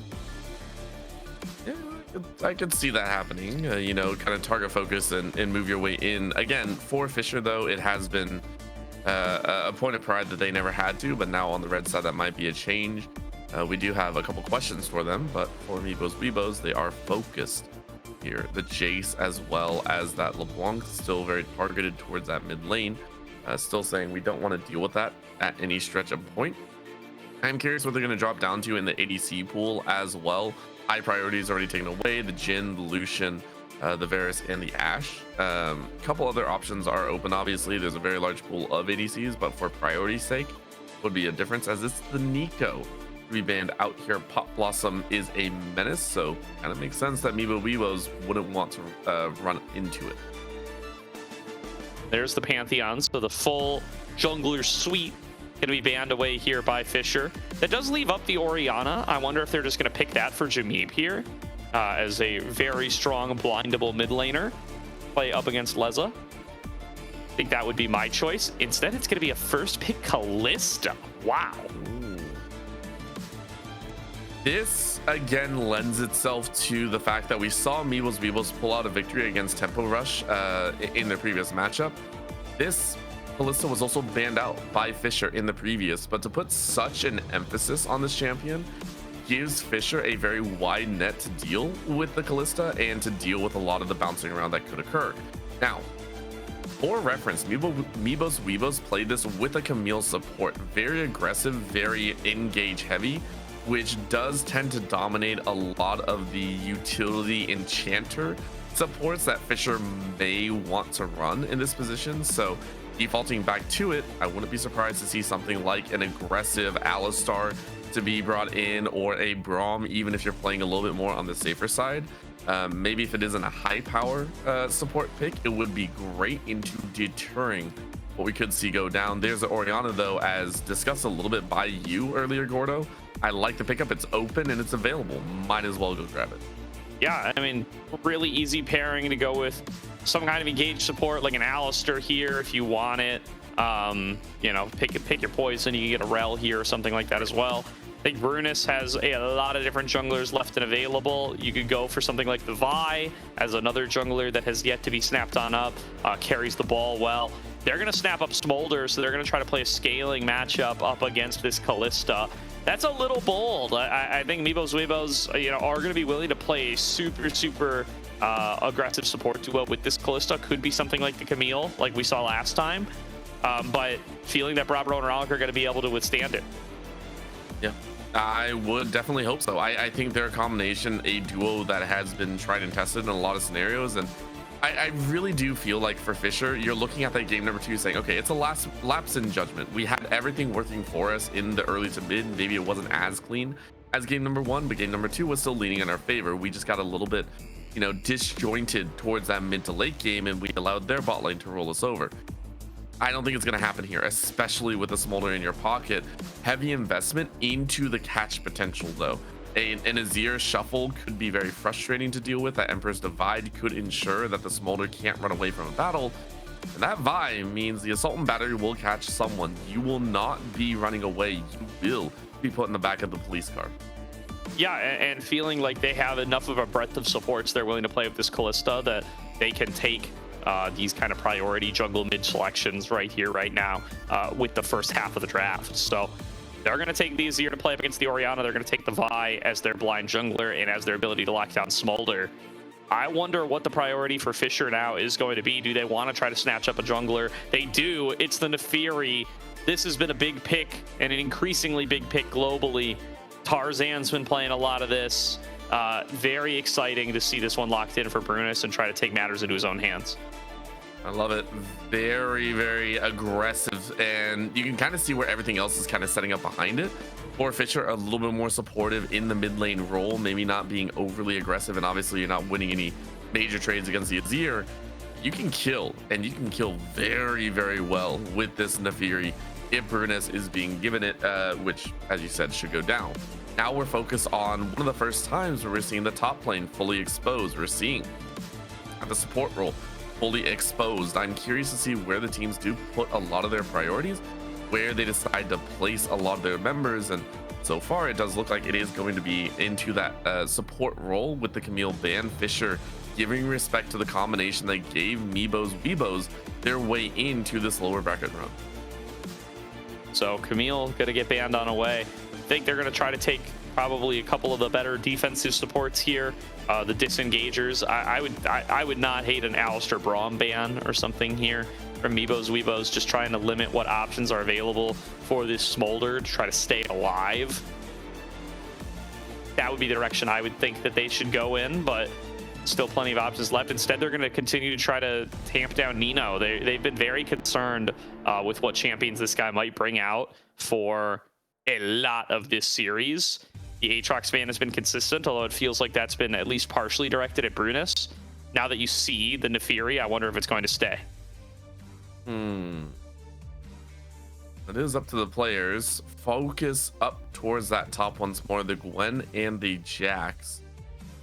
Again, I do respect this in saying, hey, look, we already know that you're going to do a lot of work, and we're going to try and work on it as well. We will do what we can, and we will try and fight you off in every direction with the supports. Last man a little bit slow out of Meebo's Weebos. I do expect it to be tossed up to the top side. I think the Ornn could still be a very big problem if Meebo's Weebos decides to run it, but no, it's a focus on the Alistar, something that I mentioned before. He's a great threat into a Kalista, really nice knock-up potential. Respect to Meebo's Weebos saying we're not going to deal with that today. Yeah, so they take away the Alistar. Still think the Braum is an option. Not crazy into this this setup as far as what the shield can do, but the disengaging power, the glacial fissure, is still something to pay attention to. Could also just go and engage support to try to duo up with the Orianna, if that is what the preference is going to end up being. Stuff like the Tom Kench kind of no longer a viable option. They're going to save support for last. They're going to snatch up this Scion as a scaler in the top side and just lock in that they are going to be the stronger team coming into the later game, even up against this Azir, trusting that the Smolder will dwarf the Kalista in any kind of later game scenario and working their way backwards from that conclusion. and now a support and a top laner needed for Meebo's Weebos. You've got your handshake matchup. You secured a relatively straightforward opponent in the Scion by banning away this Jax. What are you going to go for? I go for the orange. Screw it. Just go tank v tank in the top side and just be done with it. Hey, it's tank v tank, not the tank that we expected, but still a brute nonetheless. Love the Dr. Mundo to come out, bring another threat to the table, be annoying and frustrating to the opponent all day long. I do appreciate it. The support is a little less enthusiastic. You still, I think, could bring a lot of good engage and a lot of good bluntness, if you will, a lot of that HP tank being able to bring a little bit more frontlininess. But I respect the idea of maybe trailing into a little bit more utility. There's a Poppy, though. We've seen it used before, and maybe a mini takeaway. I will say we've seen the Meebo's Weebos play against the Poppy before. There's a Nami. I mean, another great enchanter to come out for Fisher. I feel like Fisher have gotten a lot of what they wanted here in this draft as well. Yeah, so the Nami comes out. It is a strong disengager. It is going to give you a little bit of lane sustain for the Smolder. But I really like this last rotation from Meebo's Weebos. Makes their whole team a whole lot tankier. Really going to do a lot to tamp down Nefiri's ability to actually access the backline with this Poppy. And I do think the Mundo is going to scale pretty nicely up against this team composition. It's pretty much unassassinatable by the Nefiri. It really is a very strong pick up against the Orianna as well. There's just not really good answers there on what that champion is going to be able to do without the hard CC to be able to pop the goes where he pleases and get that canister out. And it's a really good matchup in a Nino Scion. I'm very excited for what Meebo's Weebos have drafted here. Fisher College, they got a really strong scaling comp here with this Smolder, but they need to make sure that Brabro is going to be able to get out of laning phase and going to have enough time to be able to play that strategy. I think they're going to be able to pull it off, I will say. I think Fisher know how to play a late game composition and know how to get there, especially with the dual threat of Bruness as well as Lexa on the other side. These two can work with Nino to build up a three-man combination where they can just kind of roll around the rest of the map, create enough disturbances, and draw enough fire where Meebo's Weebos can't really contest. For Meebo's Weebos, it's all about, you know, that action on the other side. We saw Noodles previously be very aggressive in game number 2, being able to take that fight. But in this instance, it's going to be a little bit more on Mr. Fluffy, who so far in this series looked a little bit more lackluster, even on some of the more aggressive champions. Hasn't been that spotlight player for the team, and in game number 3 might need to. I want to see those visits from the Vi towards the bot lane, want to see the Vi help out the Kalista in rallying through the early game, and maybe putting Brabro and Ralik on their back. It's their hope. Brabro and Ralik really going to be the focus of this team for this game number 3. Have so much on their shoulders here. We know Nino's playing on ping. We know Brunus is playing on ping. They're going to put Nino on tank duty for this final game after a rough showing on the Gnar. Brunus has the ability to snowball on this Nefiri, but I really think they've done a great job of shutting him down with the back end of this draft. The Mundo, the Poppy, both going to make it so difficult for Nefiri to have a successful game. And still going to give you that ability to play aggressively through the bottom lane that Noodles needs to shut down Brabro and Ralik. The Poppy's a fantastic pick in this position. I really like what Meebo's Weebos have for themselves here. I think they have a real shot at being able to make another upset and being able to get themselves into top 6 here. See if they can do so. We're heading into the lower bracket, the final game possible for this series. As you mentioned, it's only a BO3. If they make it into the next round, it is BO5s all day long, but in this position, it's only one more to play, and that in itself is a very scary thought. Gordo, I can hear them playing in the background. I hope we can get swap over to them very, very quickly, because I want to know who's going to take this victory all day long and who gets to, you know, kind of make their mark around. Head on to the Rift. 30 seconds in. Not as much poking and prodding as I was expecting. Yeah, very good. Very good stuff here as we load on for game number 3. Not going to be anything too crazy. Not really with very many creative level ones anymore these days. And the bot lanes do approach. Does look like Fisher's got there a little bit faster. be able to find the first little bits of damage and those first couple dragon training stacks for Brabro. Both junglers, no surprise here, going to be pathing towards that bottom side. I mean, makes a lot of sense. Very easy to do as we get a rare, I want to say, double. Was that a double bounce? I think that was a double bounce. Nice little one back and forth. We've seen triple bounces. Also arguably annoying. Gonna be another bounce between, and Brabro's like, all right, let's duel that out. I got healing this time, guys. You ain't gonna be able to force me to burn my summoner spells super early. 2 being hit, though, by Alex. Oh, no. Ew. Stuck again? Is the spectator client just completely crushed? I think I'm crying in a corner. Yeah, I don't know. I don't know what's going on today. We'll be able to get that fixed up here ASAP.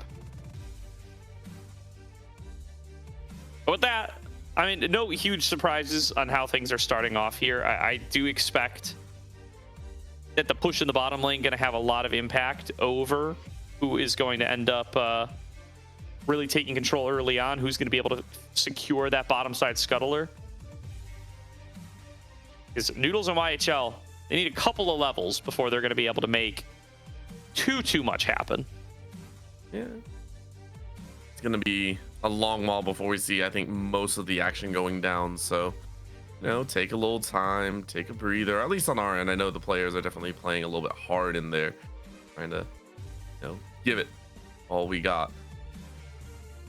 I am drawn to, though, who is going to hit level 3s and level 2s and all that fun stuff, because we've already seen some action so far. Pretty much anytime anyone hits level 2, we are going to see close to a kill or a kill itself. So have fun in that pocket as well. And all the silliness just abound. So a little bit of time as we wait and ponder our thoughts. Certainly. Yeah, just reloading ourselves back into the game. Hopefully not going to miss too much action to the shenanigans of the spectator client. And just still going to be looking to see if a big lead can be developed to the top lane as well. I mean, really, it's going to be all about bottom for the majority of this game. But I don't want to underrate how much Yoshui is going to be able to do in this one-on-one. The Mundo, one of those tanks that's very good into other tanks, does percentage health damage with that cleaver, and really can shove in the wave pretty fast as well. We'll have opportunities to really be able to bully this Scion. So it does look like First Blood was picked up. Brunus showed up top and was able to take down the likes of Yoshui. Oh, and now an invade as well, getting aggressive. I love this. Okay. Wow. Yeah, right back to the Fisher style from back in games 1 and 2, just being overly aggressive, willing to take the fight, but someone backed with a little bit more punch. Already has that pickaxe in the hand, so yeah, I give Brunus a lot of respect in that side. And for Mr. Fluffy, you're just gonna have to be playing on the back end all day long. Yep, and looking like we are still not going to be able to do much. What is going on? Have you ever seen a transition on a slider before? That was impressive, I want to say. That was a slider, you know, like the finger on the iPad just like scrolling back and forth right there. That was impressive. Yeah, I mean, this is yeah, I don't know. Classic spectator client shenanigans. We'll figure out what we're going to be able to do here. You get to look forward to this all over again tonight, right? Like you have another. Tonight I'm on LPL. They're on live tournament realm and LAN and are just sending us the feed. So I think we'll be okay for LPL. I hope. Although this would be very funny to have happen like on stage in Beijing or wherever they're playing tonight. That would be a big. That would be a big issue. That would be funny. We're just panning through the crowd. Everybody's upset. They're throwing food. They're throwing food. Yeah. Throwing their popcorn at the screen. We want action. We want action. That's fair. That's fair. The players are still playing. It's only the spectator client that doesn't work. Oh, that would suck. I mean, that's what's happening here, baby. These guys are still going. And I listen. We don't have the mini map in front of us. We don't have the scoreboard in front of us. But what the hell did Brunus do in that early game? Like somehow, my man cleared top jungle quadrant, First blooded the Mundo, reset, came back out, invaded enemy red side, stole his red buff. Like, this is a nuts start for Brunus. He's just did he get twice as much time to play as Mr. Fluffy? I have no idea how he's done all this. I think he was just super but he made it work, and it's a very big surprise. I think that's also why Mr. Fluffy kind of had a surprise, had to back away from their own red buff. The coverage, by the way, in all 3 games by Bravo and Ralik, you mentioned Ralik back in game number 1 where you saw the Nautilus get very aggressive, you know, running into enemy territory constantly around on the map. Ralik across all 3 games has also been very active around this series. In the early games, generally gets a small HP lead, pushes in with Bravo, and then rotates into enemy side jungle whenever Brunus is ready. So that might also attribute to why we see Brunus getting away with a lot of this. Normally with a topside gank, you do have to relent a little bit. The enemy jungler will look to kind of power farm and clear up and then try and aggress on you, who took an extra 30 seconds of the topside gank. There's a lot of situations, but I give credit for Fisher every single time. The early game, very aggressive, very proactive, and very invasive against the side of Meebo's Weebos. Yeah, really great start for Brunus here. He is going to be starting to roll the game into his favor as this Nefiri, which is what you want to do. You definitely want to be able to snowball away. Yeah, we're going to cut it to a quick break here while we try to figure out what is going on with the Spectate client here. We'll be back after a short couple of minutes.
All right. Welcome back, everybody. We are back at 8 minutes here. Think we've been able to fix the spectator issues as we get right back in. YHL getting aggressive on a Brabro. Wants to be able to pick up the first kill of this lane, and Noodles will be able to do so. Get some revenge for a death earlier on as Fisher College were up 3-1. I mean, you say first kill for this lane, but that's only because the ones that got the kills is apparently the roaming jungler, as we see in here. Bruno is going to jump on in for a little extra action. Nice combo here as they do manage to get right on towards Leza, and will be able to find that kill. And now YHL in here for the backup. They're going to try to get this shutdown onto Brunus. Tries to stay alive, tries to reach in off the double daggers. Cannot do it. Shutdown gold goes to Mr. Fluffy. And that, after what was unseen from Fisher 3-1 at the start, they turned it around in massive fashion. Now on the top side, Yoshui might do the same. Top lane, tank versus tank, but that Mundo pass minion block, holy moly. For the likes of Yoshui, he will be able to pick up a solo kill against Nino. 4 kills between the bot, mid, and top side of the map. crazy work and crazy action. Huge jump by the side of Weebos. A big start for that. Bot side, Noodles drawing in with that ultimate, making sure Bravo got caught on the edge, who had burned their flash earlier. On top of that, the rotation from YHL, which might happen again. In here on towards Brabro. YHL doing his best. Try to get that wall stun off. Does not manage to do so. And Brabro will be able to fall back and continue to farm away. But really great stuff from Meebo's. Weebos over these last couple of seconds. We came in, it was 1-3. They found 4 kills in the 2 minutes we've been back. And now they find themselves with a gold lead for what feels like the first time this series. It feels good for a team that's been down in the dumps the entire time, but can you keep it up is my big thought. Now, taking a look for Mr. Fluffy, 1-0-1, really big head start, but also for Jameeb, another player that we said you specifically were looking at through the opening 2 games. This time around with a beautiful start, 2-0-1 already with the Nashor's Tooth. You could see some exemplary gameplay from this team overall if they're able to rotate it to a mid lane action. A little bit of gank on the bot side. Hit by the bubble here and not really able to turn and fight because they know Brunus is coming on in. Brunus now going to dive forward on towards Noodles, able to immune away from the turret. A little bit more burn damage, and that's just barely enough for a double kill going the way over to Fisher College. Gotta love it. Well played on the double up, and for Fisher, they're getting stuff back. It feels like this is once again a push and pull composition. Nobody really gonna get that extreme lead. Fisher for the first time in this series, playing a little bit from behind, playing from an even stance. See how well they can play. Remember, for them, even is still okay. Keep that in mind. They're really just looking at Brabro. Can Brabro hit the break points with the scaling, with that stack count as neatly as possible? Might be the question. Weebos still going to be getting onto the dragon here. They are going to take the second for themselves to tie up that dragon count at 1-1. Brunus did get himself a nice early lead, gave up that shutdown, but still in a very strong position with the Spear Shojin. Already completed and a solid lead in the jungle. Won't be enough to be able to disrupt on towards these second dragon, but maybe the Rift Herald does actually find his way on towards likes of Yoshui, but now they're just going to force the engage, flashing, cease and desisting onto Leza, and desist Leza will as he falls on down. 3 deaths now, 0-3-0 on the Orianna. I mean, that is a little bit rough in its own stance for Lexa, who may or may not be playing with a lot more ping than usual. Still going 3 deaths deep is a rough spot, especially with the CS number up. Noodles, though, Pushed down and executed by Brabro. I can't believe that was enough. I was watching, I was like, I thought Noodles was gonna get away, but I guess not. Big damage coming through off the Essence Reaver enhanced Dragon's Breath stack. That will be a 2v2 kill going to the Smolder Nami lane. That is abnormal and not usually a good sign for the team going up against the Smolder. It's Leza, shockwave onto Jameeb. Get both of them low. Here comes an attempt to finish it off. Nice dodge found by Brutus, but the flash will be enough for Jameeb to get away safely. For Jameeb, in a situation where kind of stuck here, you're waiting for your team to come on in. YHL, Hextech flashing over the wall. But a great save in that instance. Now, going back towards that bot lane, you called out, rightly so, that when a Smolder starts getting kills, you're in trouble. It's a scary thought. Okay. I like the idea there from Nino. The AoE damage would have interrupted the recall, but not able to get there in time. Now YHL might be up too far, might end up falling anyway. Mr. Fluffy able to make it a 1-for-1 trade. 7-7 on the scoreboard and nearly dead even in gold.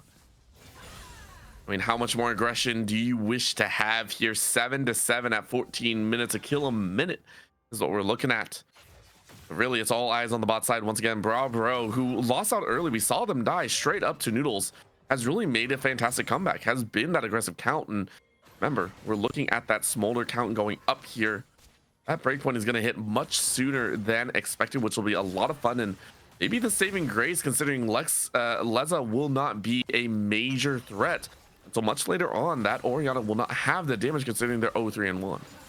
Also going the Blackfire Torch build, so looking to be maybe a little bit more of a sustained damage dealer, a little bit less bursty. They are going to throw in YHL. They think they see an angle to get in here onto Brabro. Cease and desist comes on across, sets up for a perfect angle. Will not be able to get the charge into the wall. And that might be enough for Brabro to get away from him. That's all 3 ultimates blown on the bottom side for pretty much only the flash of Brabro.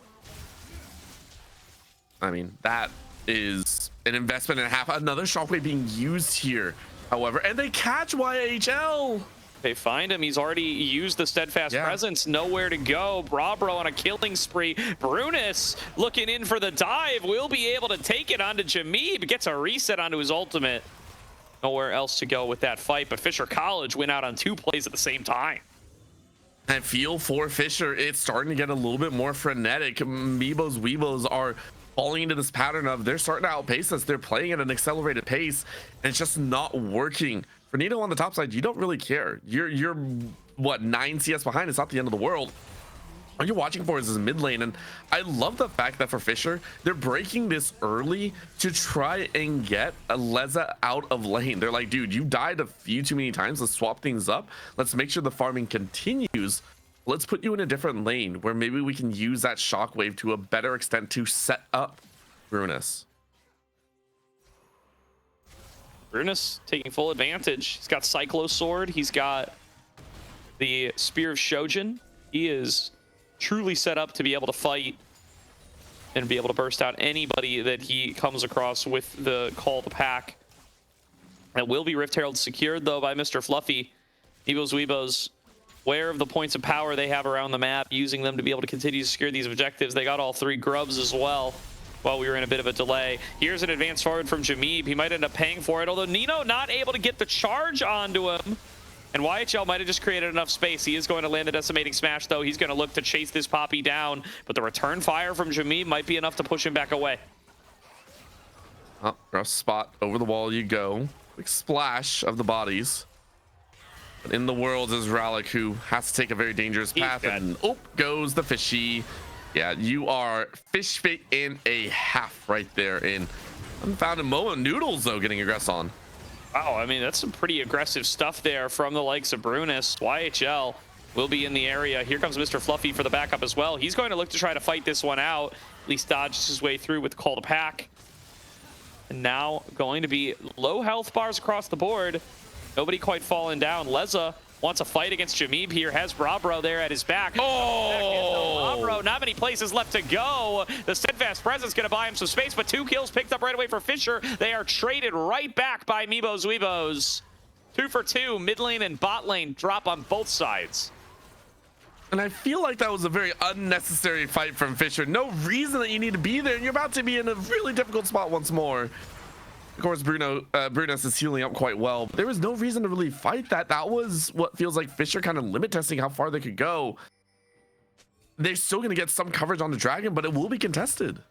I think that's fine for Fisher. They do get out the Seeker's Arm Guard from Brunus, or from Jameeb, and they're getting more Dragon training stacks the whole way through. Brabro getting to just use the Fire Breath on champions is very good to accelerate your stacking.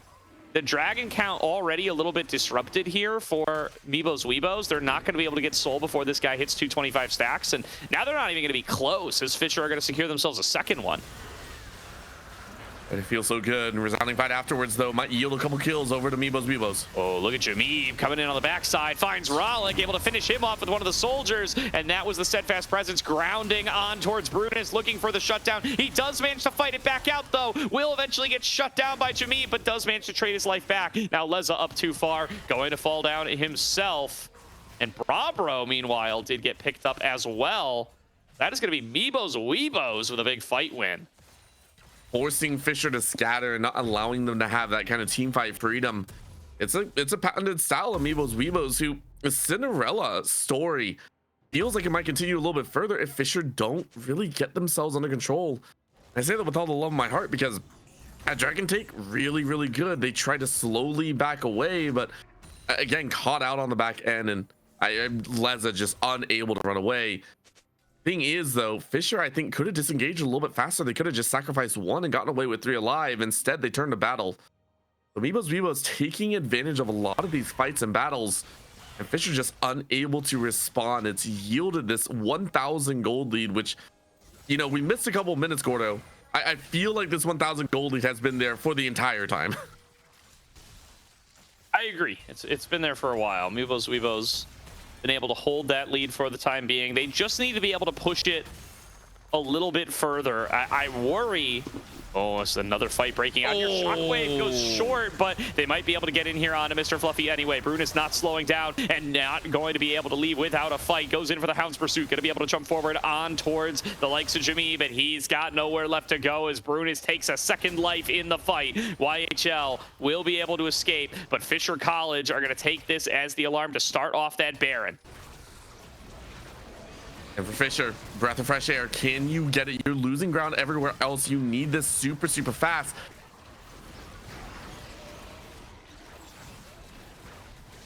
Plates on the mid and bot side towers. I'd actually call that kind of worth. I think gold-wise, sure, but I do think what this does to the pace of the game remains really good for Fisher. They are just denying any opportunity for Meebo's Weebos to ever close out this game before the Smolder is fully online. I think that's the goal that they're operating under. The Baron's off the board. It doesn't matter how much gold Fisher officially get with it, because it's not going to be there when Meebo's Weebos needs to go and get it. Poor Leza is just sprinting, use everything in the bank to clear that wave and get the heck out of there. They are going to be safe for the time. No. No. You gotta be kidding me, man. Oh, that's a big sigh on my book, buddy. As we are going to need to restart the client yet again. Let's just rip the band-aid off, Caddy. Let's make it happen. You shall do it. Still, though, fantastic game so far. I will give them credit. 14 kills. I know. I just don't want to miss too much of it. Right. Who knows? I mean, like, we both kind of positive, right? There was an exchange being made. Fisher went for the Baron, stalled out, trying to get Bravo up to a better level. For Meebo's Weebos, they're pushing the limits. They're trying to get more gold in their pocket. They're trying to extend, open up more space, or destroy more of Fisher's side. These things are all kind of culminating at this point, and where these next few minutes could be very impactful. Yep. We'll try to reset this and cut back to cams here pretty soon, and just get ourselves back into a position where we can continue on with the game without missing out on too much. We do see that the gold is still very, very close. It's only about a 1,000 gold lead over to the Meebo's Weebos. They did just get a bunch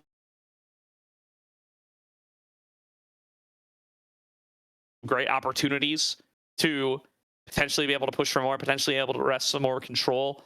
But I think they're going to get this Smolder back online with the Dragon Stacks here before too long, and they're starting to scale into this. To me, the big X factor at this point now is going to be this Mundo. Yoshui's gotten so strong, starting to stack up the Heart Steel. They just buffed that item as well. On this Mundo, he's a big threat. Yeah, it's going to be scary. Big boy walking down the lane, being frustrating to any squishies that are out of position. And the one that I'm looking at is Leza. Leza has struggled a little bit in this game alone to kind of get coverage as, oh my lord, Meebo's Weebos crushed a team fight again. Yeah, looks like it. They get themselves a second dragon off that as well. Though here's a pick coming through onto YHL. He's going to be able to flash back over the wall. And Brunus now going to find himself face-to-face with Mr. Fluffy. Face-to-face with a bit of danger as he has to back away.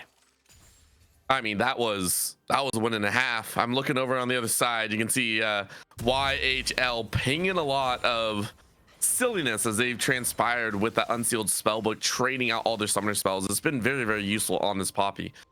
Looking forward here, I am curious. No dragon up and available just yet, but I assume it will be coming shortly. Maybe a little bit, maybe about 2-3 minutes down the line if we can get the timers up at some point. But I mean, this is Meebo's Weebos starting to run away with their position. Another good team fight could really put them in the driver's seat. It really could. And that is the risk that you play with taking this kind of approach, taking this kind of style on the Fisher College side. It's the kind of decision you made when you made that Baron trade earlier. You have guaranteed yourself some time, but if you misplay now, your margin of error is much, much smaller. They hit over another item spike onto Brunus. 3 items on him, 3 items on Brabro, 3 items on Leza. I mean, this is where your comp should be online. You should be able to win fights at this point. Mm-hmm.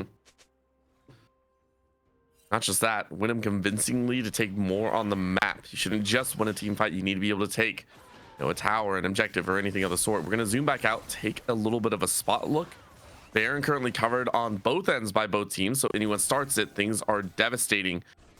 You clear out a ward, give everyone a little bit of a noteworthy ping, and you say, you can't be that sneaky, can you?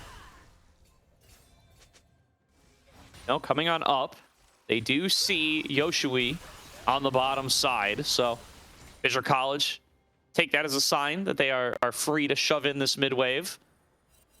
They do not want to start off the Baron. Somebody going to have to go and deal with Yoshui here. We're still a ways away from the dragon spawn, so it's just going to be a wave that goes over into Nino's pockets. And the dance around mid is where a lot of this game might be decided. Yoshui just popping the ultimate, coming in on the flank. Brabro going to try to fly back over the wall. Nobody can stop this Mundo, though. Finally, the tidal wave will be the thing that splits him up a little bit. Gets pulled back in by the shock wave, but now here's Noodles flinging in the Poppy. YHL gets a big knockback, immediately has to back away. Punts out 2, and will stop the fight in its tracks. Fisher College with nowhere left to go. They've got to try to get Brunus out of here with his life. He's falling incredibly low. Rollick going to be able to get over to him and throw out the summoner heal in time. And Fisher College will avoid losing any lives, but they have lost plenty of resources in the fight. And Meebo's Weebos see an opportunity to start up the Baron, but it's not going to be that easy. Yep, that is power behind. Are you going to find it? Looking for the punch, looking for the lockdown. They're getting out of Brabro. He's going to be able to flash back away. He's going to be able to find 1 kill in the fight, but it's going to go into the Guardian Angel. Big decimating smash found by Nino into the back line. Dived away from by Brutus, but they found Brabro. They found that big scaled carry. And look at Yoshui, untouched, still rampaging through the fight. Nino's going to be able to get one back as he is able to take down Jameeb. Shockwave comes back up, lands on a Mr. Fluffy. A triple kill to Leza, and they're fighting their way through. They managed to hold off against this Mundo for long enough, and the DPS of the Orianna is enough to clear out the fight. Quadra kill to Leza as Fisher College bid their time as long as they possibly could, and now they've found the win. Disgusting work right there. It looked messy, and Meebo's Weebos may have gotten a little bit conceited with that Baron call. But Leza, the one that has been shut down all game long, comes alive. The last few fights, drawn 7 kills to their own, constantly pumping out that damage. And big shout out to Brabro, already full Dragon Sacks and everything. YHL though, bad spot. Walks into a visionless, decimating smash, and Nino makes the pick. Gets another kill. 30 seconds, 5 versus 4, and Fisher College are going to claim a free dragon. I mean, that's as destructive as it can get. Very, very comfortable in that route. And now they're going to turn around, as you said, the Infernal Dragon calling their name. Rarely do we see this dragon be so highly annoyed or left open, I should actually say, because it is free for the taking. But easy going to get as much value in any other game as this one. A Smolder of all things, wanting more AD, wanting to have a lot more punch.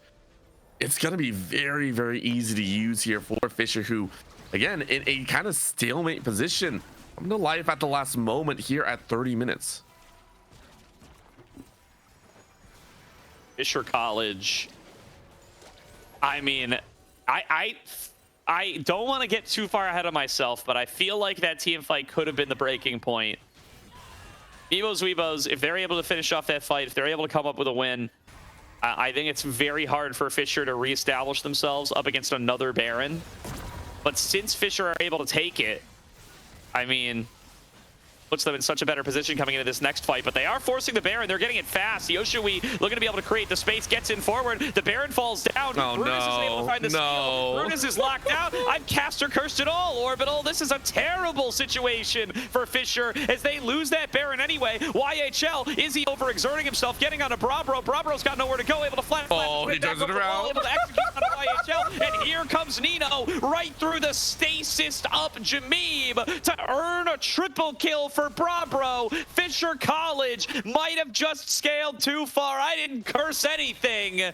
Fisher still able to win it out. They don't need the Nefiri. They can just carry their way through on the back of these two. Noodles is finally able to get one back. That's a huge breath of relief for Meebo's Weebos, but it's a 4-for-2 regardless. Hey, how honest can I be right now, Gordo? How honest am I allowed to be on this desk? I'm not going to stop you. This is the dumbest, most chaotic game I've seen so far in this series, and I love it.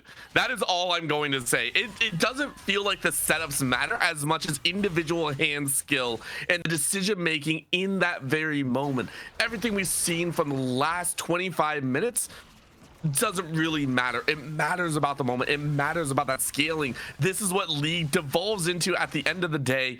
Take everything you've had, toss it out the window. It comes down to who's got the better hands, who has the better engage, who has the better response to the engage. And most importantly, do your carry stay alive? Absolutely, and can't help but feel that Meebo's Weebos have overexerted themselves in these last couple of fights. First by starting the Baron, and then by fighting after the Baron. Both of which cost them dearly. Fisher College now with the kill lead. Fisher College now basically even in gold. And Fisher College now with a very strong Smolder to be able to play through. And a fully recovered Leza, right? He picks up that quadra kill, and the terrible early game that he had is largely wiped away. He's got more items than Jameeb. Yep. I mean, that's also mid lane. I love it so much. You're enjoying yourself and very happy about that one. Will be enough, though, of course, is a question. Another blind shockwave on Fluffy just to try and get the kill down and pop that GA. Where's the Hound's Pursuit? He's not going to pop it. Brunis, recognizing that diving in here could be game throwing and will not do so, even though it would have popped the Guardian Angel. Mr. Fluffy able to get away without having to blow that tool. And Leza's Shockwave is already most of the way back up. I mean, this is a crazy amount of CDR this guy's got. He's got enough to be extremely annoying. That's all I'm seeing right there. I'd agree with that. Oh? Recall interrupted on a Leza, going to force him to TP to have to defend this bot inhibitor. It's now a 4 versus 4 on this top side, but not really any objectives to play for. I think at this point it's just quiet on the home front, right? Both Meebo's Weebos and Fisher College just taking a momentary breather. This is the 3 minutes between rounds, and you're on rounds 4 going into 5. It is becoming a death blow on either end, neither team wanting to get up. The strength of both compositions are coming very much to light.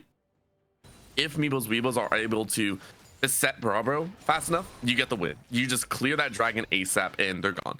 You don't, though, things go sideways. You know, we're looking at Yoshui, who is able to stay alive for a moment. Oh, it's big. They're trying to pull the trigger. They're just going to full send it onto Yoshui. Jesus. Really nice keeper's verdict there, going to pump out Nino, and they're going to try to take this fight. This might be the best chance that they're going to get. Oh, they're able to focus down Brabro. Oh! Shuffle from Jameeb, and when Meebo's Weebos need him most, he finds a path into the back line and gets every last member of Fisher College in his grasp. Leza, the last one standing, 1 versus 5, and the Cinderella story will continue on. Meebo's Weebos refuse to say die, turn the series around from 0 to 1, and are about to lock themselves in to top 6 in the ACL. All they need is one. Does Leza have anything? Shockwave gets on there, able to finish off YHL, or rather, able to finish off Yoshui and YHL. It's a double. Needs to get Noodles. Needs to stop this Callista from dancing. Rollick is showing up. Do they get 2? They throw him into the Guardian Angel. He's coming back up, but there's no else. The minions are going to end it. Meebo's Weebos will close out game number 3. And from a bottom 4 seed in the ACL, they are moving on to top 6. I'm gonna say it again. This was so dumb, but it's why I love League of Legends, right? It's Fisher versus Meebo's Weebos. It's bottom of the playoffs. It's everything that you could love in a bracket state. But in this singular game, in this singular moment for both teams, it was, you got to show up. You got to know how to play your game. You got to know how to take the opportunities when they're in front of you. And you called it, right? Jameeb with the shuffle in. But it was the aggressive call from the Scion earlier, from Nino, that kind of kickstarted it all, and things went south that way. And then followed through, they caught poor Brabro, who was sold out by the cease and desist. It was Meebo's Weebos hearing 5 bells after the 6 earlier and saying, but it ain't midnight yet. We can still play on. We still got the dress, and we're still dancing our way through the lower bracket. I cannot believe it. Meebo's Weebos with a best of 5 next week against Team Samsara. They will hold on for at least another match day. They will finish top 6 at least in the ACL. They will play a match for top 4 against Team Samsara on Monday. With that, we have an interview with Noodles coming up in just a few short moments. So we're going to throw it to a quick break while we drag him on in. We will see everybody after a short break as we hear from Meebo's Weebos Noodles.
Welcome back, everybody, to tonight's broadcast of the ACL, where we are joined by Meebo's Weebos Noodles fresh off another big upset, another big win.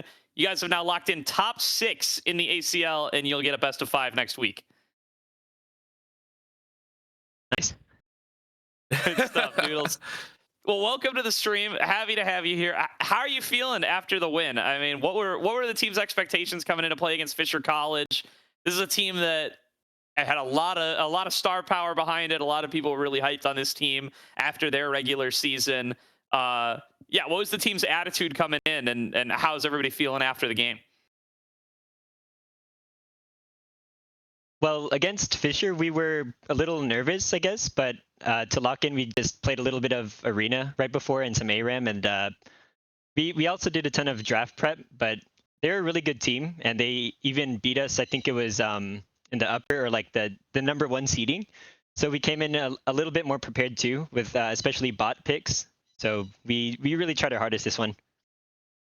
Hey, I liked it, and it was a treat overall. So we got to start with game number 1. I mean, game number 1, it felt very. I'm assuming you weren't too perturbed, obviously, now that you're talking about it here. But after that game 1, you know, Fisher came out, and especially against Yoshui and the likes of the Shen that you guys have run before, and a lot of the comfort picks out there.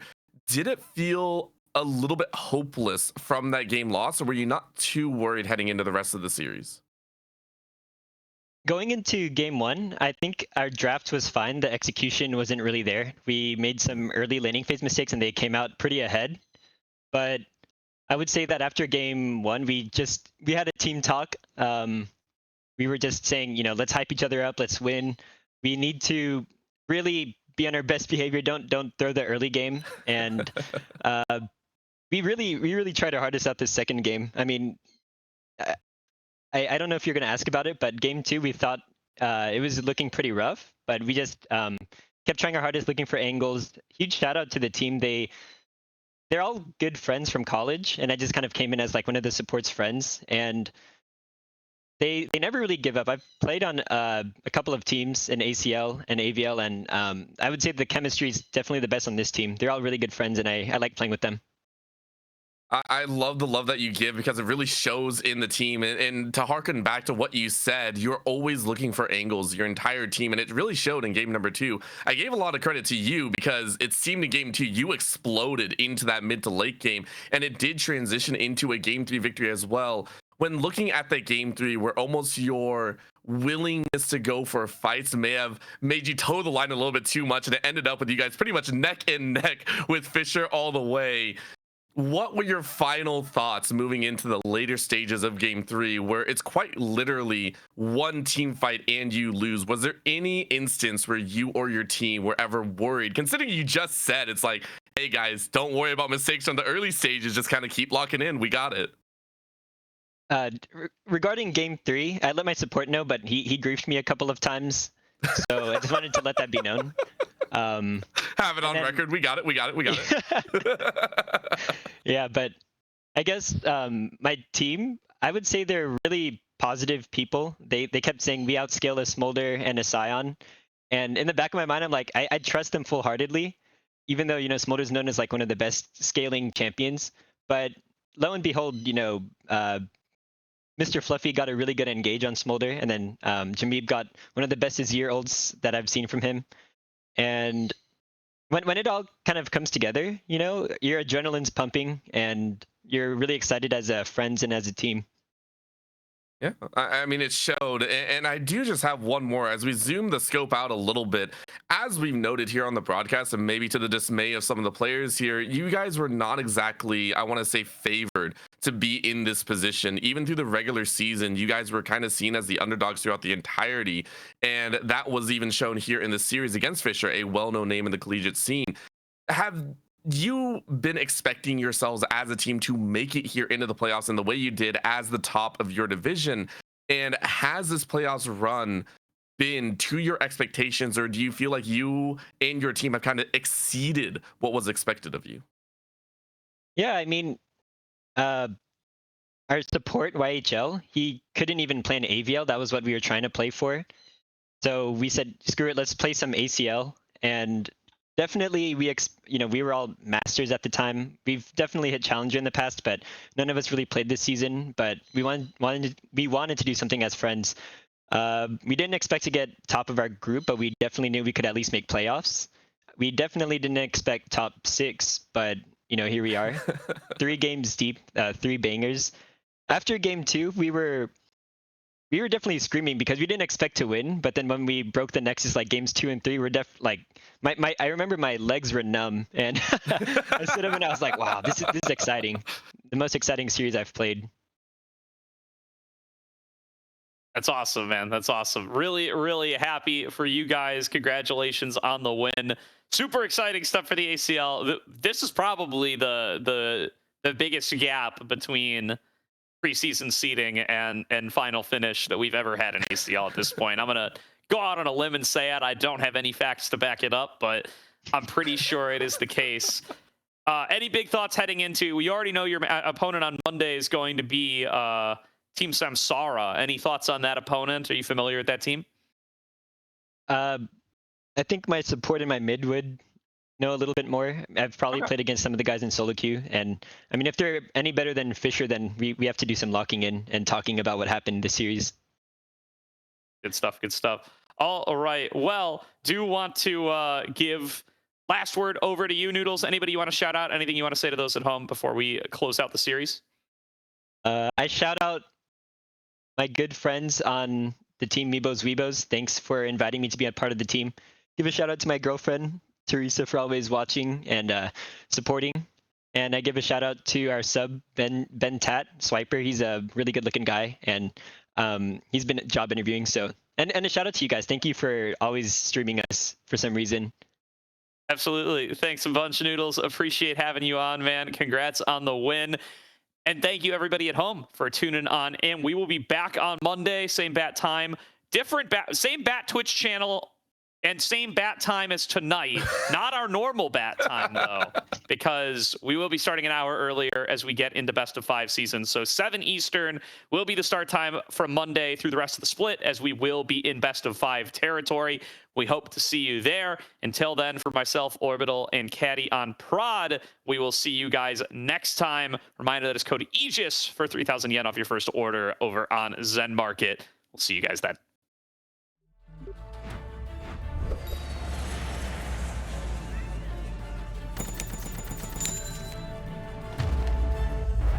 Bro, just use ZenMarket.